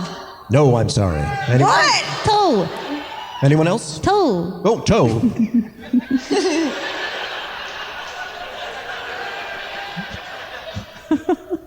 Ticketmaster.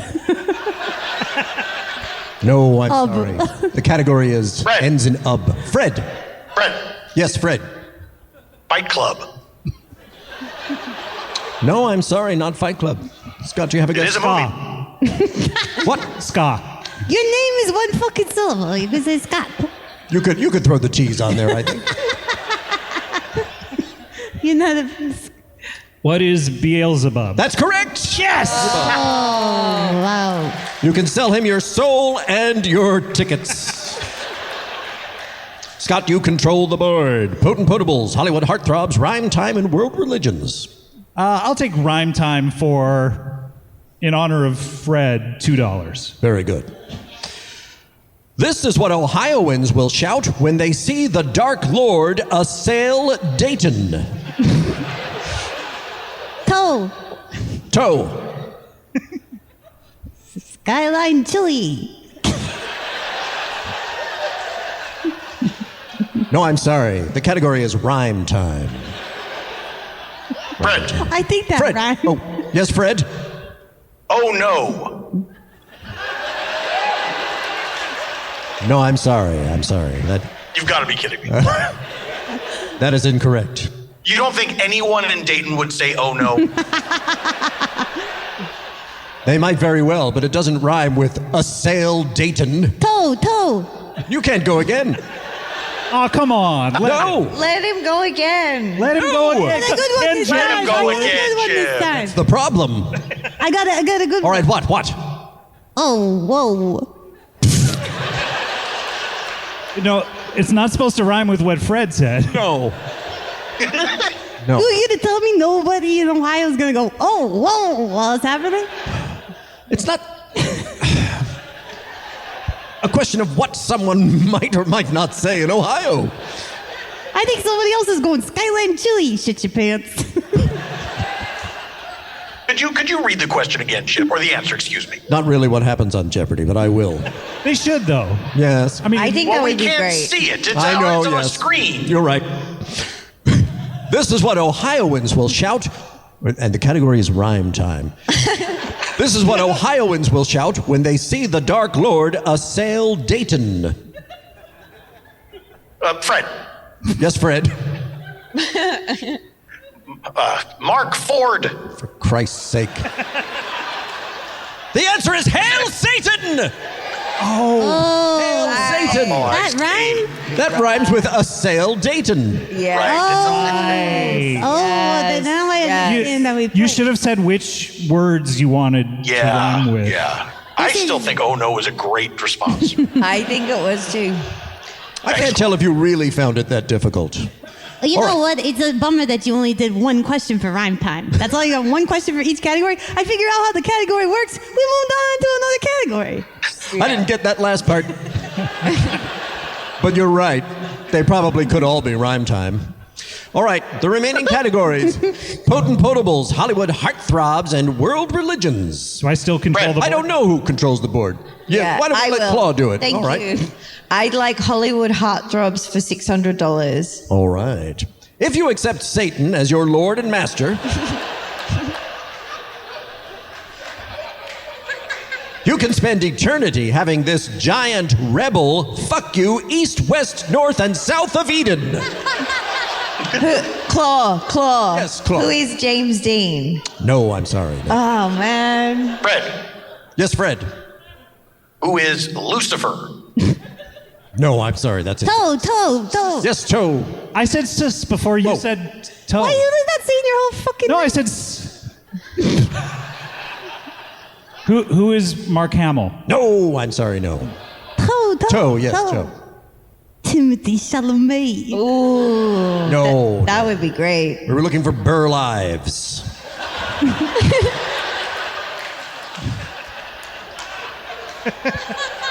Giant rebel.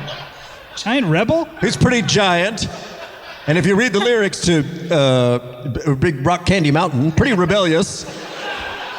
On a scale of like Mark Hamill to James Dean? But Timothy Chalamet. Also, Burr Lives was in East of Eden. So? So what? So what do you? That was part of the clue. Oh, okay. Good Lord. I mean, when you said giant, I was picturing really, really giant. Burr Lives is pretty big. Come on. What is he, 5'8"? Yeah, but barrel-shaped. If you'd said that he was a wide rebel, I would have gone with it. Giant rebel. All right. All right. The remaining categories are potent potables and world religions. Potent potables. Yes. Oh, okay, sure. Potent potables for $2. All right. When the end times come, this beverage, served hot, will be poured down your throat for eternity if you do not accept Satan as your Lord and Master. Toe. Fred. I heard toe first. Claw. Like we're taking attendance. We'll go in that order. That's fine. Toe, Fred, claw, and sis. I'm gonna go with a beautiful, silky tomato sauce. Incorrect. I think Fred was next. Fred? Coffee. Coffee. Incorrect. I'm sorry. It's hot. Yes. What is chocolate milkshake? Oh, I'm sorry. No, that's incorrect. I just realized we haven't been phrasing these in the form of a question. Oh, someone had. Oh, all right. I have.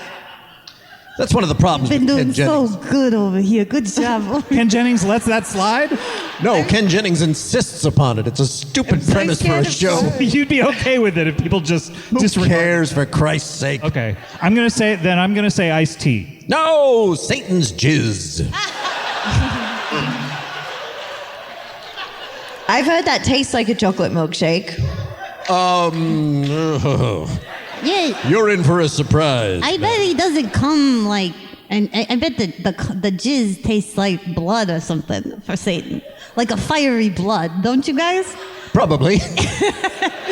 That's what I picture. I don't know, a bunch of blood coming out his dick. They should let you have 2 goes at the questions. But ultimately, it probably looks like Alfredo sauce. Yeah. You know, I think we can all agree. You're dead on with that. You're dead on. Piping hot Alfredo sauce. Finally, world religions. I think I'll just ask the question. Oh, no. Say the answer. Claw. When the end times come, the Dark Lord Satan will force the Pope to kiss this part of his unholy body. Yes. Butthole? I'm sorry, what? Butthole? That's the biblical way to say it. No, I'm sorry. That's That's how it looks on the incorrect. Constitution.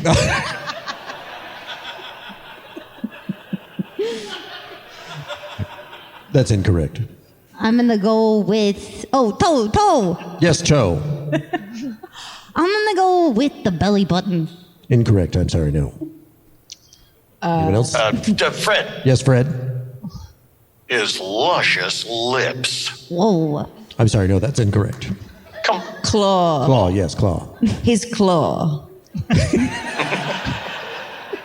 Actually, I didn't have an answer for this one. I just was curious to hear what you thought.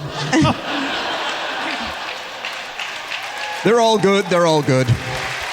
I think you passed the audition. That was... Really? I mean, I would vote for you. Is this an Fantastic. elected position?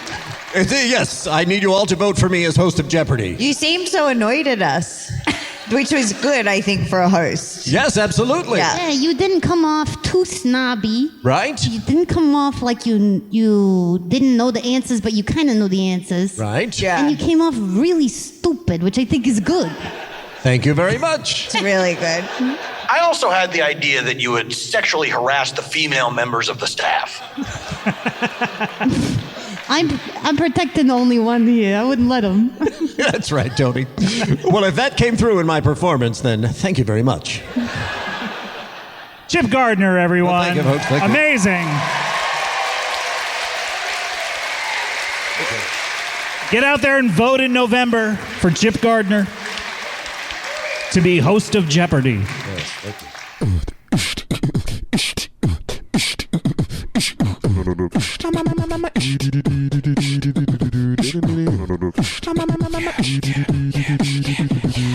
Comedy bang bang, comedy bang bang, comedy bang bang, comedy bang bang, comedy bang bang, comedy bang bang, comedy bang bang, comedy bang bang, comedy bang bang, comedy bang bang, comedy bang bang, comedy bang bang, comedy bang bang, comedy bang bang.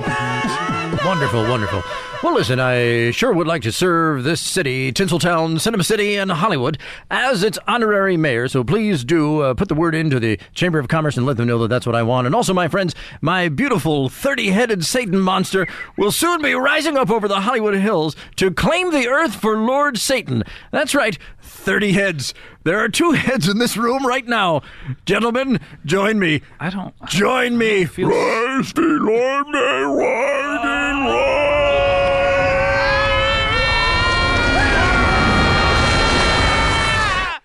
Terrific.